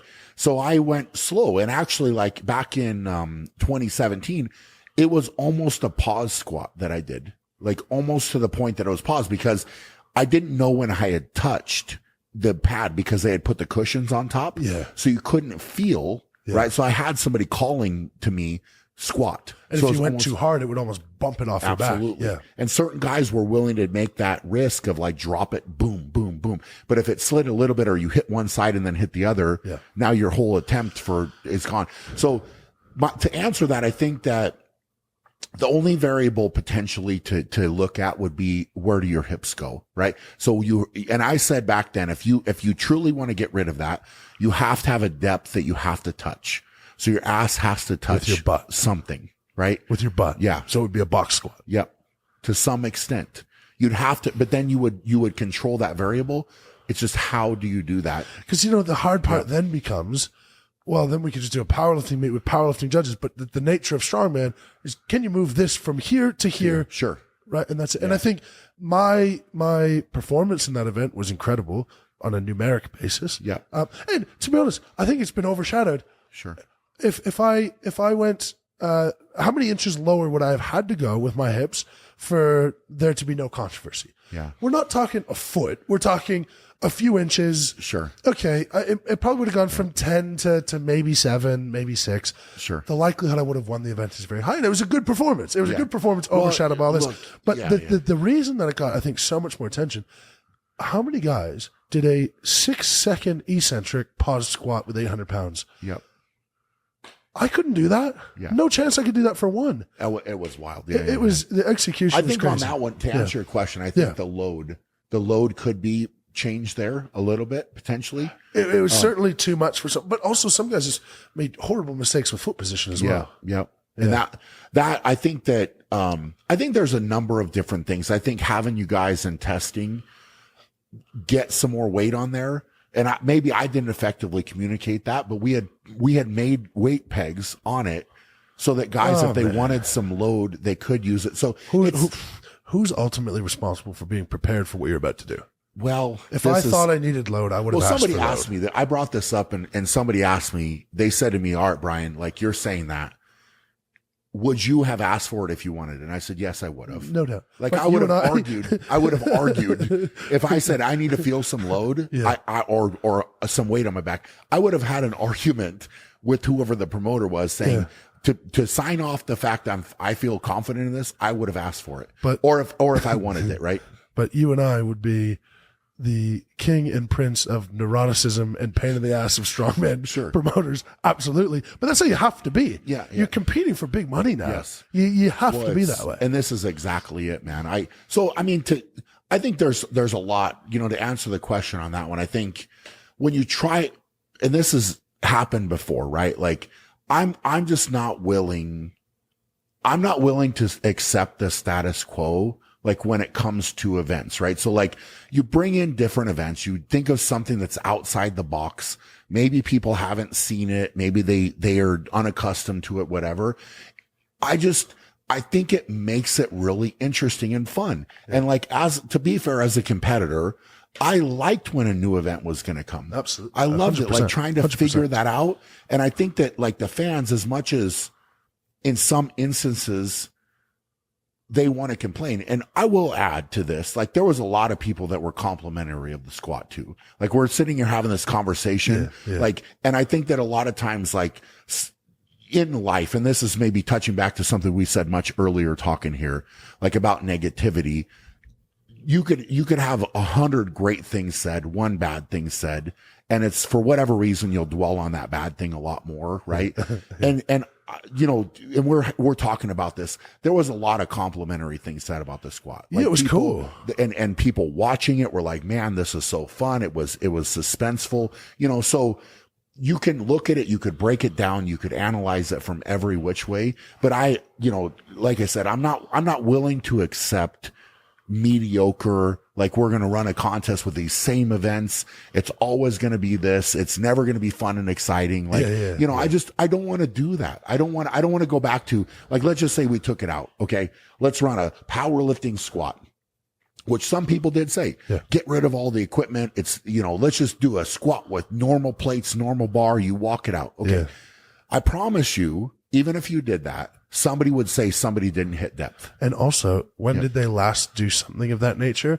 Well, they did something of that nature at the Arnold, and that event was criticized massively. Massively. Why would you replace a strongman event that's trying to be interesting with the event from a sport that is exponentially less popular than the sport you're trying to do? I don't know. It doesn't make sense. But I think this is all wrapped up in some reflection from the show, and I'm really interested. I mean, you put out a video, and the video it addressed some of these things. Yeah, it spoke about some lack of appreciation from the athletes, and then you didn't release the date for the next Shaw Classic, which I distinctly remember. Yeah, the day we finished the year you won, we knew the dates for next year. Yeah, and I thought I was quite concerned that it wouldn't come back. Sure. Was that a part of your thinking? Well, look, here's what I'll say is the output when I filmed that video, when I sat down to film that video, right? I had been going pretty much nonstop for nine days, something like this, right? So moving equipment, setting up, stress of the event, not sleeping, not eating enough, so it's just like the output was major. And compounded by a couple of things not going exactly how you planned Correct. them to, of course. Yeah. And just from this conversation, you can probably even gather more. Like I expect it to be done right? Like and for things to even anything, I'm going to focus on that more. Can I guess? I'm going to guess. Yeah. I think the one thing that no one can argue from this year's Strongest Man on Earth is that you care more about this sport and it being right than probably anyone else in it.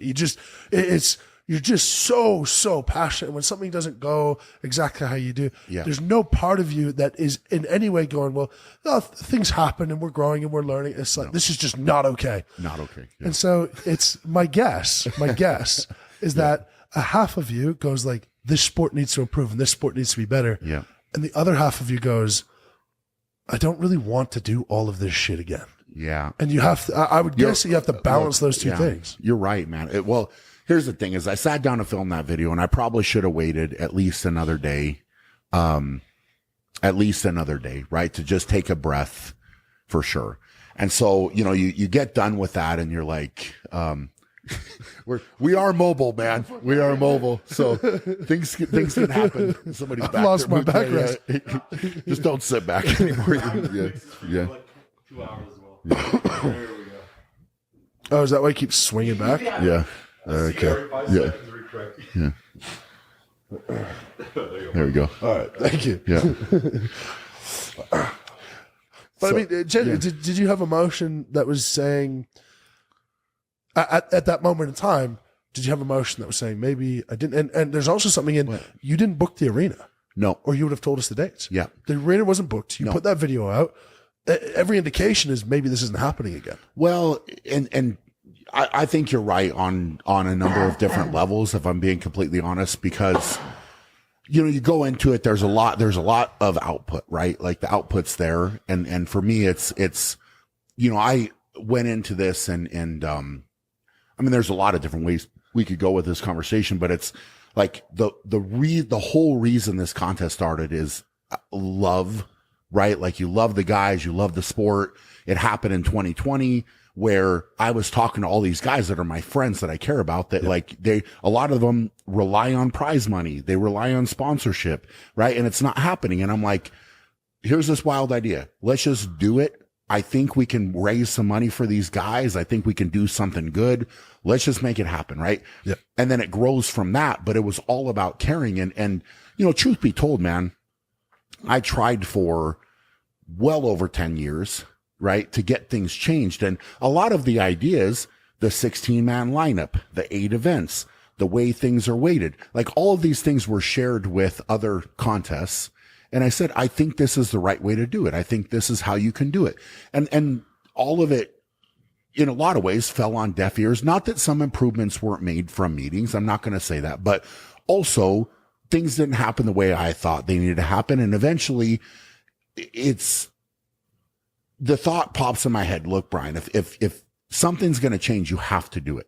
You have to do it. Nobody else is going to listen. You can't rely on anybody else to do it. So then all of this I put on my shoulders and say, okay, let's do it. Right. And I think that like overwhelmingly it has been a positive response from the fans, from the athletes.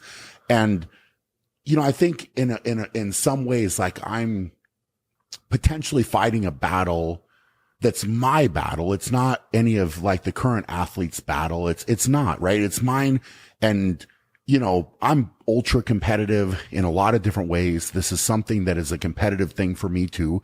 I want it to be the best. I do, right? Like, and I want it to surpass every expectation. And I think that this year, the way that it went, right? And then when you had a couple things not go right, it's like, man alive, like how much time am I spending doing this? And I needed to step back for a minute. And to be honest, man, Carrie and I had to have a really honest conversation. Like, what time is this taking away from us, from our marriage, from our family, from our boys, from our business, from everything, right? Yep. And is it worth it? Like, is this something we want to continue doing? And I think that we had to step back and say, yes, it is something we want to do. number one, right? And then how are we going to execute better so that we can have a better time? Sure. Right? Because like, truth be told, man, like walking out of it, there were certainly moments where I had a smile on my face, but it wasn't very often. Right? I didn't see many. No, Brian it smiles. wasn't. It was, and I like to enjoy it, man. I want to be able to have fun with it too.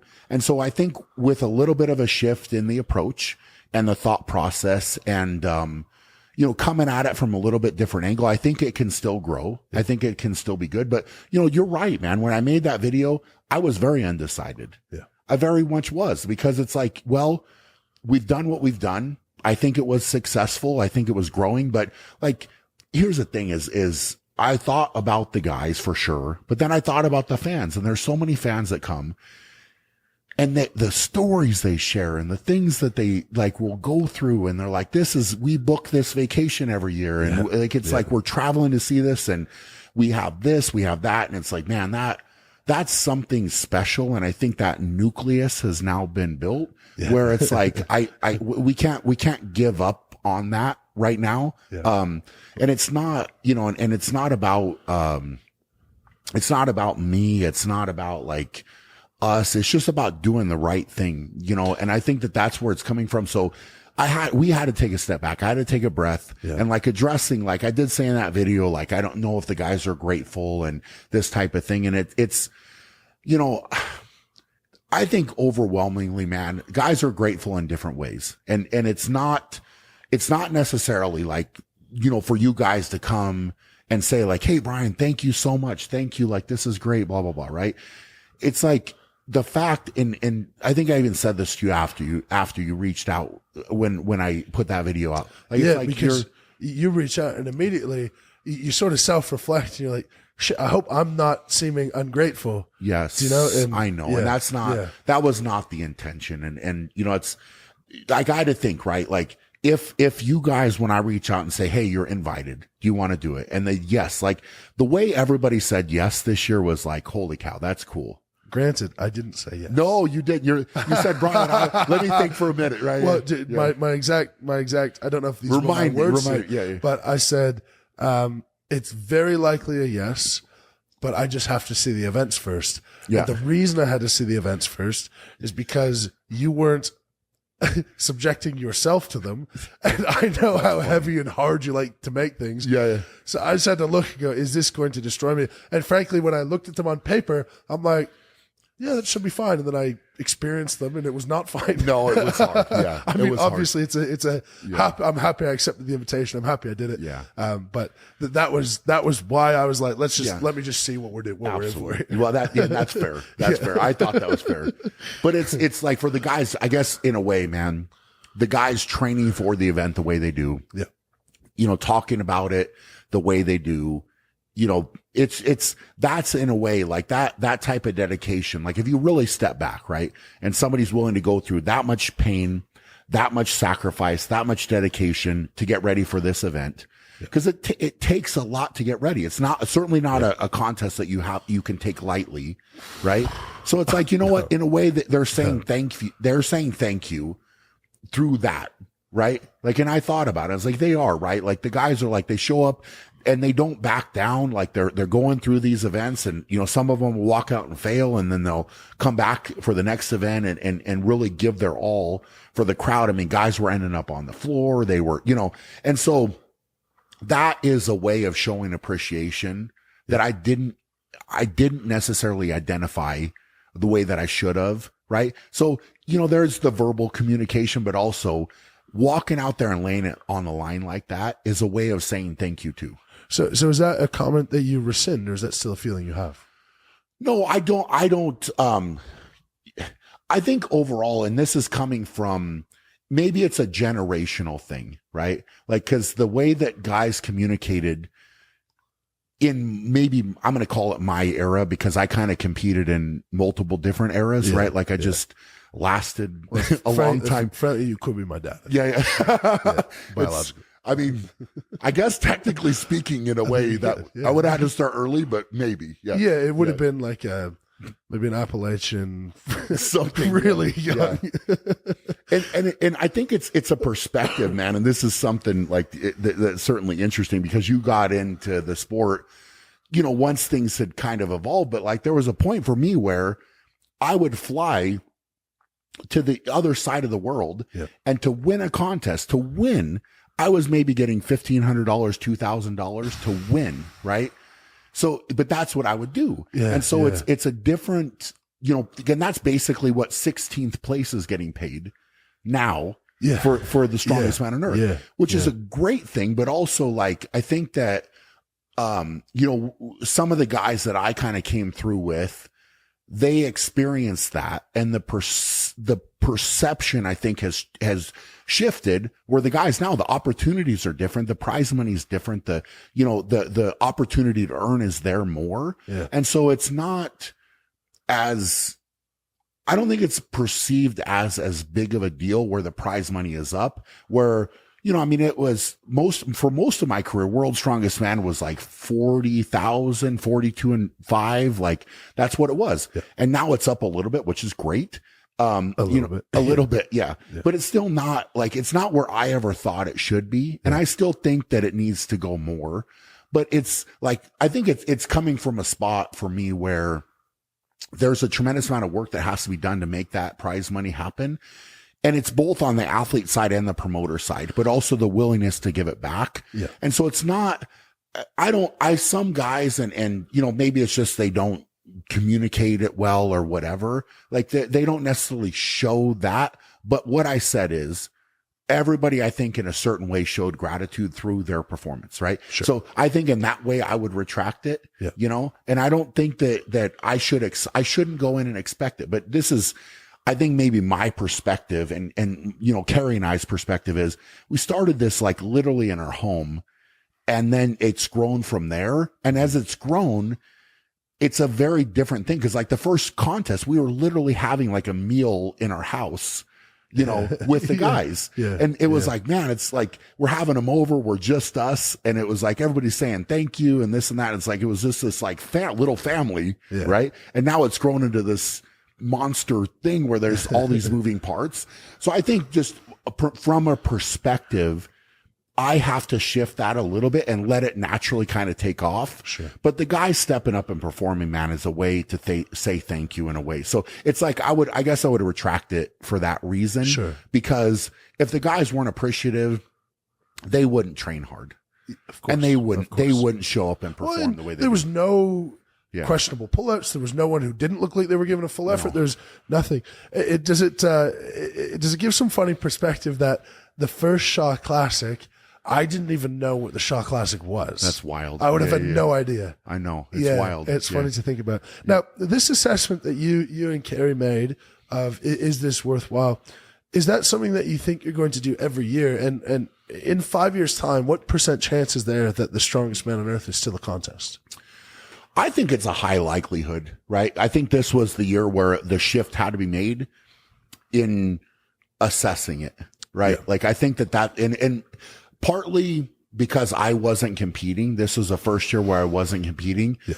And, you know, stepping back from it, you know, I think this is what I would say is this is a contest that I always wanted to have. Yeah. Right. Like, and, you know, it's not that I didn't love some of the contests that I did, but to have an 8-event contest testing strength like this, like something with, like mainly me and Zadrunas, I would say, like I would have loved that. Yeah. Like if you could have that and, you know, obviously maybe throw Hawthorne in the mix and you know, all the other guys, right?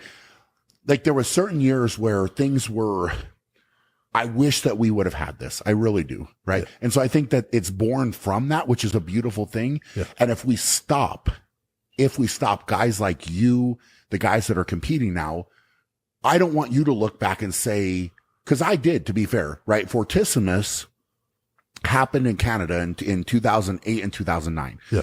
And I would still say that is one of the best contests that I did. Sure. And it was 10 events. It was 2 days, 10 events. Brutal. Please. Yeah. Please. Don't add the extra two. Yeah. Please don't. But it was like, man, it was a test of will. And I loved it. I loved it. Right. And I was thankful for that, but it was like, man, I wish I know I said several times, like, I wish Fortissimus would have never gone away. And I wish that the funding would have been there, or whatever happened, it would have continued, because I felt like that was like, you can't hide anywhere. You got 10 events. You better show up and be ready. And I think that if we go away, if we say, you know what, we're wrapping it up, we're not going to do it. Now it goes back to, the other contests being a 5-event, a 6-event contest. And it's not necessarily the same, right? So like, I want it to grow into this thing where, like guys like you, like that means something, right? It's like strongest man on earth. You have that trophy, that title, like it never goes away. And it's like,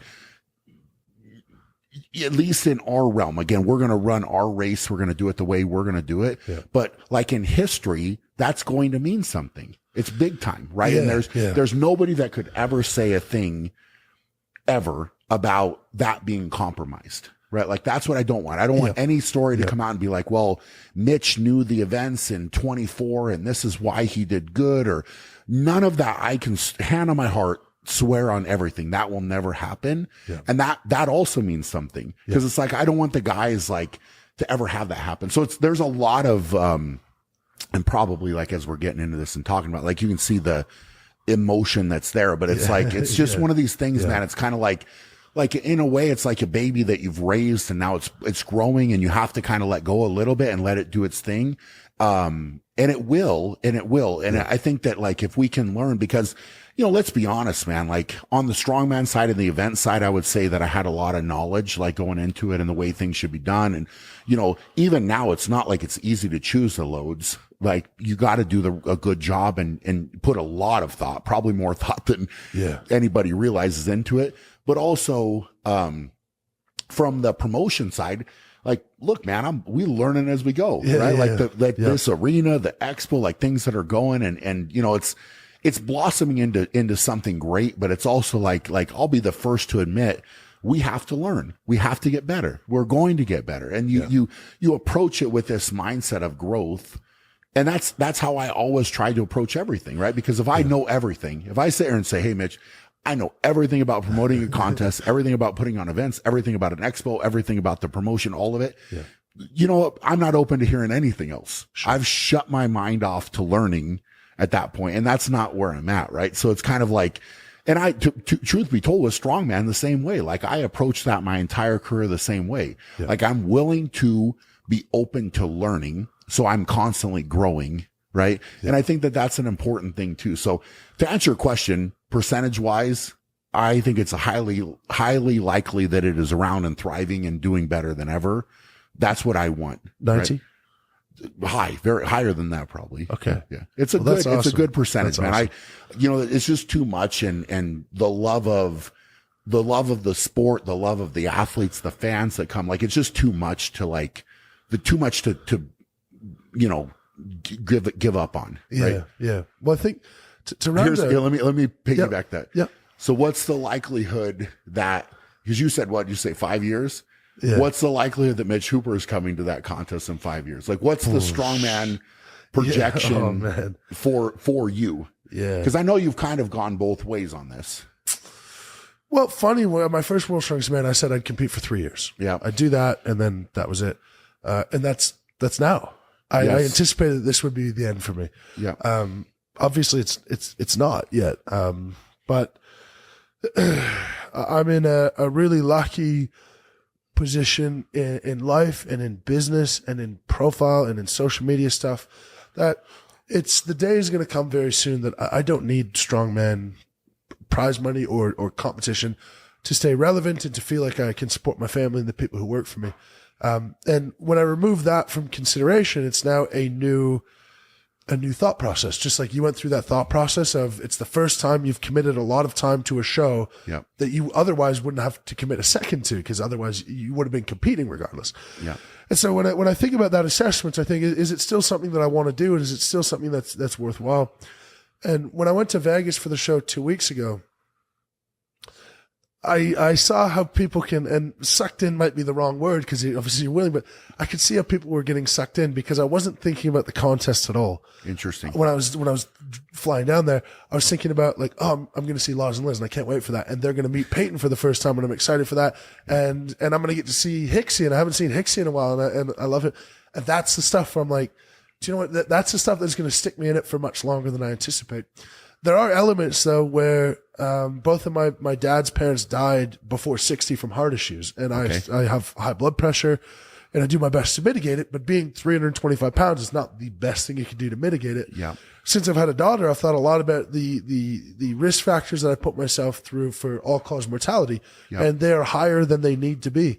Yeah. And if they're higher than they need to be, and I have the money that I need to support my family, what are you doing it for? Are you doing it to hang out with your friends? And if that's the reason you're doing it, grow up. That's a terrible reason. Yeah. Do I care about being the best of all time? I just don't. I just don't have that in me because I care more about accomplishing the most that I can in terms of the weightlifting and the physical pursuit. But you know, if the question it has to be asked, well, did you accomplish what you initially set out to do? It's like, holy shit, beyond. I never thought I could win any World Strongest Man, any Pro Strongman show. No way. Yeah. And so I just have to find this internal drive. So in 5 years, what's the likelihood that I'm competing? It's very low. It's very low. It's I would guess that it's less than 10%. I've got one thing that I want to do that I haven't spoke publicly about before.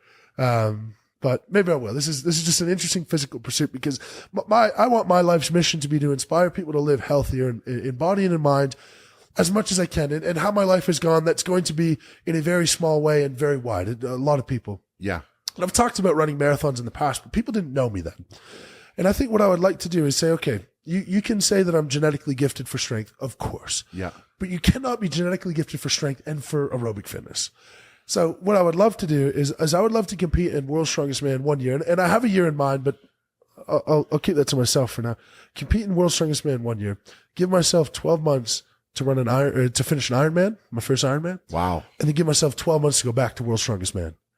And I want to commit myself to that process to inspire people not to do something insane, but to inspire them and go, look, genetically gifted or not, if you put a reasonable amount of effort towards something, whether it's a physical pursuit or not, you're going to be able to be very good. Now, will I finish an Ironman in the top 50%? I don't know, probably not. Yeah. But I know that if I committed myself for a year, I could finish it. Yeah. And to round out the whole conversation, whether we're talking about a physical pursuit and strongman competition and your preparation, or your version or my version, regardless, you're committing wholly to this thing. Yeah. That can apply to strongman. That can apply to marathons or to Ironman, or it can apply to running a contest. Frankly, based on resume, you're incredibly underprepared to run a strongman show from the promotion side, whatever. But if you put the same principles of commitment, of discipline, of consistency, well, give it 4 years, and now nearly conclusively, you have the best show in strongman. And you have the highest paying show in strongman. Yeah. And it's not because of your marketing degree. It's not because of your promotion history experience. It's just because you've applied those same principles. And that's why athletes make some of the best business people as well, because you understand what it takes to be one of the best. Absolutely. That's a wild endeavor, man. Yeah, I think it would be fun. I think it would be fun. I'm not saying win worlds and then win worlds 2 years later. Yeah. I'm just saying compete, participate, be competitive. Yeah. Well, and this is like, here's the thing is you're talking to me and you're saying that and, you know, it's what will it take? And you're absolutely right. You're hitting the nail on the head. Right. And this is like anything, truthfully, anything, if you approach it that way, it's a high likelihood of success of getting it done. Right. And you just have to be willing to put yourself through shit and put yourself through hell. Yes. And one of my great advantages is that there's no greater hell that I'm going to willingly put myself through than the hell of a bad day, of questioning why you exist in the first place. You're telling me going for a fucking run is harder than that? No. Never. No. Never. And so that gets back to sort of the superpower of mental health being, you know, it's sometimes okay, sometimes not okay. I can accomplish some pretty great things, and hopefully along the way, I can inspire other people to, you know, your motto is be great. Mm-hmm. My motto that would contrast slightly from that is just like, be good enough every day. Yeah. And good enough is contextual to whatever day it is. If it's a horrible day, maybe it's just that you're able to get out and go for a walk. Sure. But regardless, Well, I'd like to show people that anyone can accomplish something great if they are good enough every day. Yeah. I don't think it differs as much, cause again, it's, be great, but it's simply exactly that. Wake up that day and do something to improve. Yeah. Right. Exactly. Greatness can be defined in a lot of different levels. And, for me, that resonated at that time. Right. And so it's something that I share, but it's the messaging behind it is very, be good enough every day. Right. Yeah. And like for your sons, like be great. If they suck at math, for example, might be getting a C. You're like, for you, that's great. Yeah. For someone who's incredibly obese, being great might be a half-mile walk. What? Absolutely. Yeah. You get up, man, and do that, and you win that day. I'll tell you what, man. I think we could certainly keep going for a while. There's still meat on the bone, and we're over 2 hours. Yeah, man. We'll have to maybe do it again, but it's fascinating, man. Your mindset, the way you approach things, the way that you think about it, all of this. Like, I think we got to today to dig a little bit under the surface, which is fun for me. Cause you figure out like what makes you tick and how you approach it. And I think that, for you, there's, certainly some stuff that has come out or the way that you say things, but it's very matter of fact. Like some of the statements, even right now, it is factual. Like you're coming from a factual basis, right? And throwing it out there. So it's not out of left field. It's like, well, I can back it up with the facts here. Right. Yeah. So, and it kind of is what it is, right? And I think that when people hear things like that, I think you always have to start, no matter what, you've got to start with looking in the mirror. You got to be able to look yourself in the mirror, right? Yeah. Before you say anything about anybody, this is what I would say. Look in the mirror first, right? And that's anybody that's going to say something, especially a negative thing, right? Like, where is that coming from, right? And if you look in the mirror and none of us are perfect, right? Like that's not the case. Of course. Like you're coming from this place and judgment or whatever. But if you got to look yourself in the mirror and say like, hey, am I doing the right things for me? Am I making the right choices? Right. And if you can do that, you can look in the mirror and say, hey, today I got better. I made the right choices. Then you're going in the right direction. Right. And so if you come out with a factual statement about strongman, like we're talking about right now, a little bit more, like the guys, you have to look at yourself, man. Look at yourself and step up. Like if you're getting beat, you got to do something to correct that. Yeah. Yeah. And I'm, it's funny because I went to Australia to learn, how to, connect with people on a deeper level. And then I got pseudo famous and I've almost had to relearn on how to connect with people en masse. And do you want to connect with people en masse? It's something that you've done extremely well. But something that I don't know if I'm cut out for it or not. I do my best to put a good message out in the world, but I am always going to say what I have to say and it's going to be on my mind. And if you turn up with a mohawk, I am not going to say a word to you before I say that is the dumbest thing I've ever seen. What's going on? But there are people who wouldn't. I don't understand. And the elephant in the room in Strongman right now is that there is a vast majority of people who are not putting in a good, consistent effort. How can I not say that? How can I not put that out there? I have to. And you know what? If people are upset, if fans are upset, it is what it is. Yeah. Do you know? It's just, I'm happy to live with it because ultimately I think the best person that I can be is a person who says, this decision, say it's a loved one or, the best person I can be is you come, I say, Brian, I like you. I think this mohawk is detrimental to you. Not anyone the best taking choice. You seriously. Not the best choice. And it's stirring the pot a little bit. And I think I just have to accept that that's going to be me to a certain degree. Well, and that's all right, man. That's all right. Like everybody, again, is unique in their own way, right? And I think that it's fine. Like you're not saying something like if somebody's going to come back and say, well, Mitch Hooper said this, okay, fine. Like in a way I look at it as like, hey guys, step up. But you're coming from a basis of, what did you just say? 7 out of 8? Like you won 7 out of 8 of the last 7 out of the last 8. Okay. So there's the basis, right? And so it's 4 of them I haven't had to do the last event. And this is, I mean, here it's, it's one of those things where the level, you got to step up to the level to compete. It's right? almost anti-arrogance because if I was arrogant, I would say, It's simply because I am so great. Yeah. And I'm saying it's actually not that at all. Yeah. It's that I am the one putting in consistent effort. And, I think guys are making choices, making changes to reevaluate, to think, how can I do this?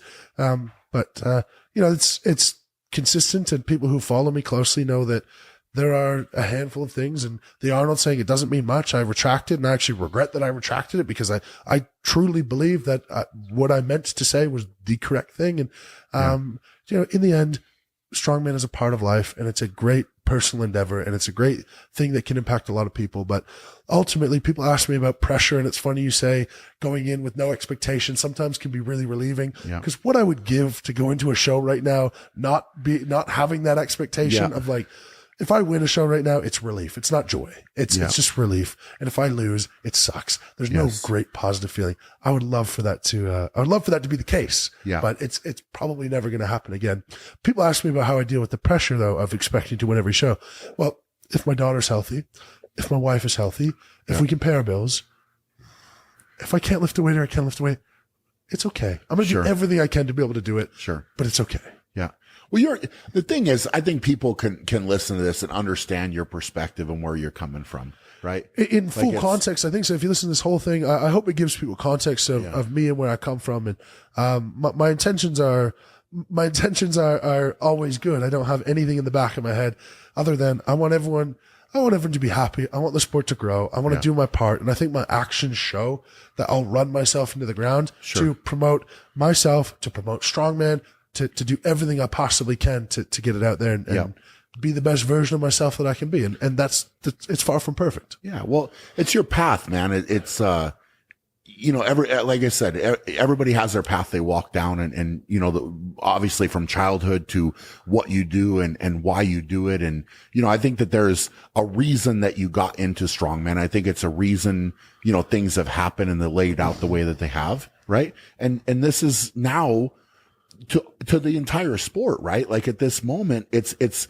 one of these things where who is that going to be that person that steps up, right? And I think it's an interesting thing, because all of the things you're saying, like I always felt like throughout my career, I had at least one other person that was pretty much going to step up, and I knew it and I could count on it, and I never questioned it. Yeah. Right. Like I knew whether things were getting said or not, like at least one other guy was working that hard that was like, the level's going to go up. My level better go up or we're going to have a problem. Right. Yeah. Like, and this is the thing. And so it was always a driving, force. And I think that's what needs to happen right now is the guys like it's, and hopefully they listen to this and say like, that's gotta change. But like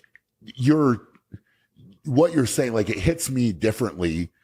Cause I'm just like, how does that make any sense, man? It's frustrating in a way. It's frustrating hearing it, but it's the truth. Do you see it? Yes. It's frustrating. It's But to get back to, the biggest thing that's changed, to get back to your question of what are the chances that I'm competing, and in 5 years, I say very low. But what has changed substantially is my reverence for what Strongman can do on an individual basis and en masse is that, when I said 3 years when I first started, I would have said 3 years and you will never hear from me again in the Strongman space. I'm out. I'm good. Thanks. Yep. Goodbye. But now it has given so much back to me and so much to my life. And I've seen the impact that it can have on so many other people's lives. And not just if they participate in Strongman, but even just having a little iota of joy in an otherwise, life is hard. Life is hard for everyone. And it can give them a little escape and a little something to cheer for and to be excited about. The likelihood that I'm going to be involved in Strongman in 5 years is as close to 100% as 100% could be. So involved in different capacity. Yeah. If you reframe the question, said, if you were retired from Strongman, what are the chances that you would come, help to commentate, Strongman? Extremely high. Got it. Extremely high. That's fair. That's fair. This is my earliest application to be considered. Fair enough. For the role. No, I mean, it's great, man. And I think you're hitting the nail on the head. There has to be a motivating factor. And I think it's smart of you to, analyze where are you trying to go?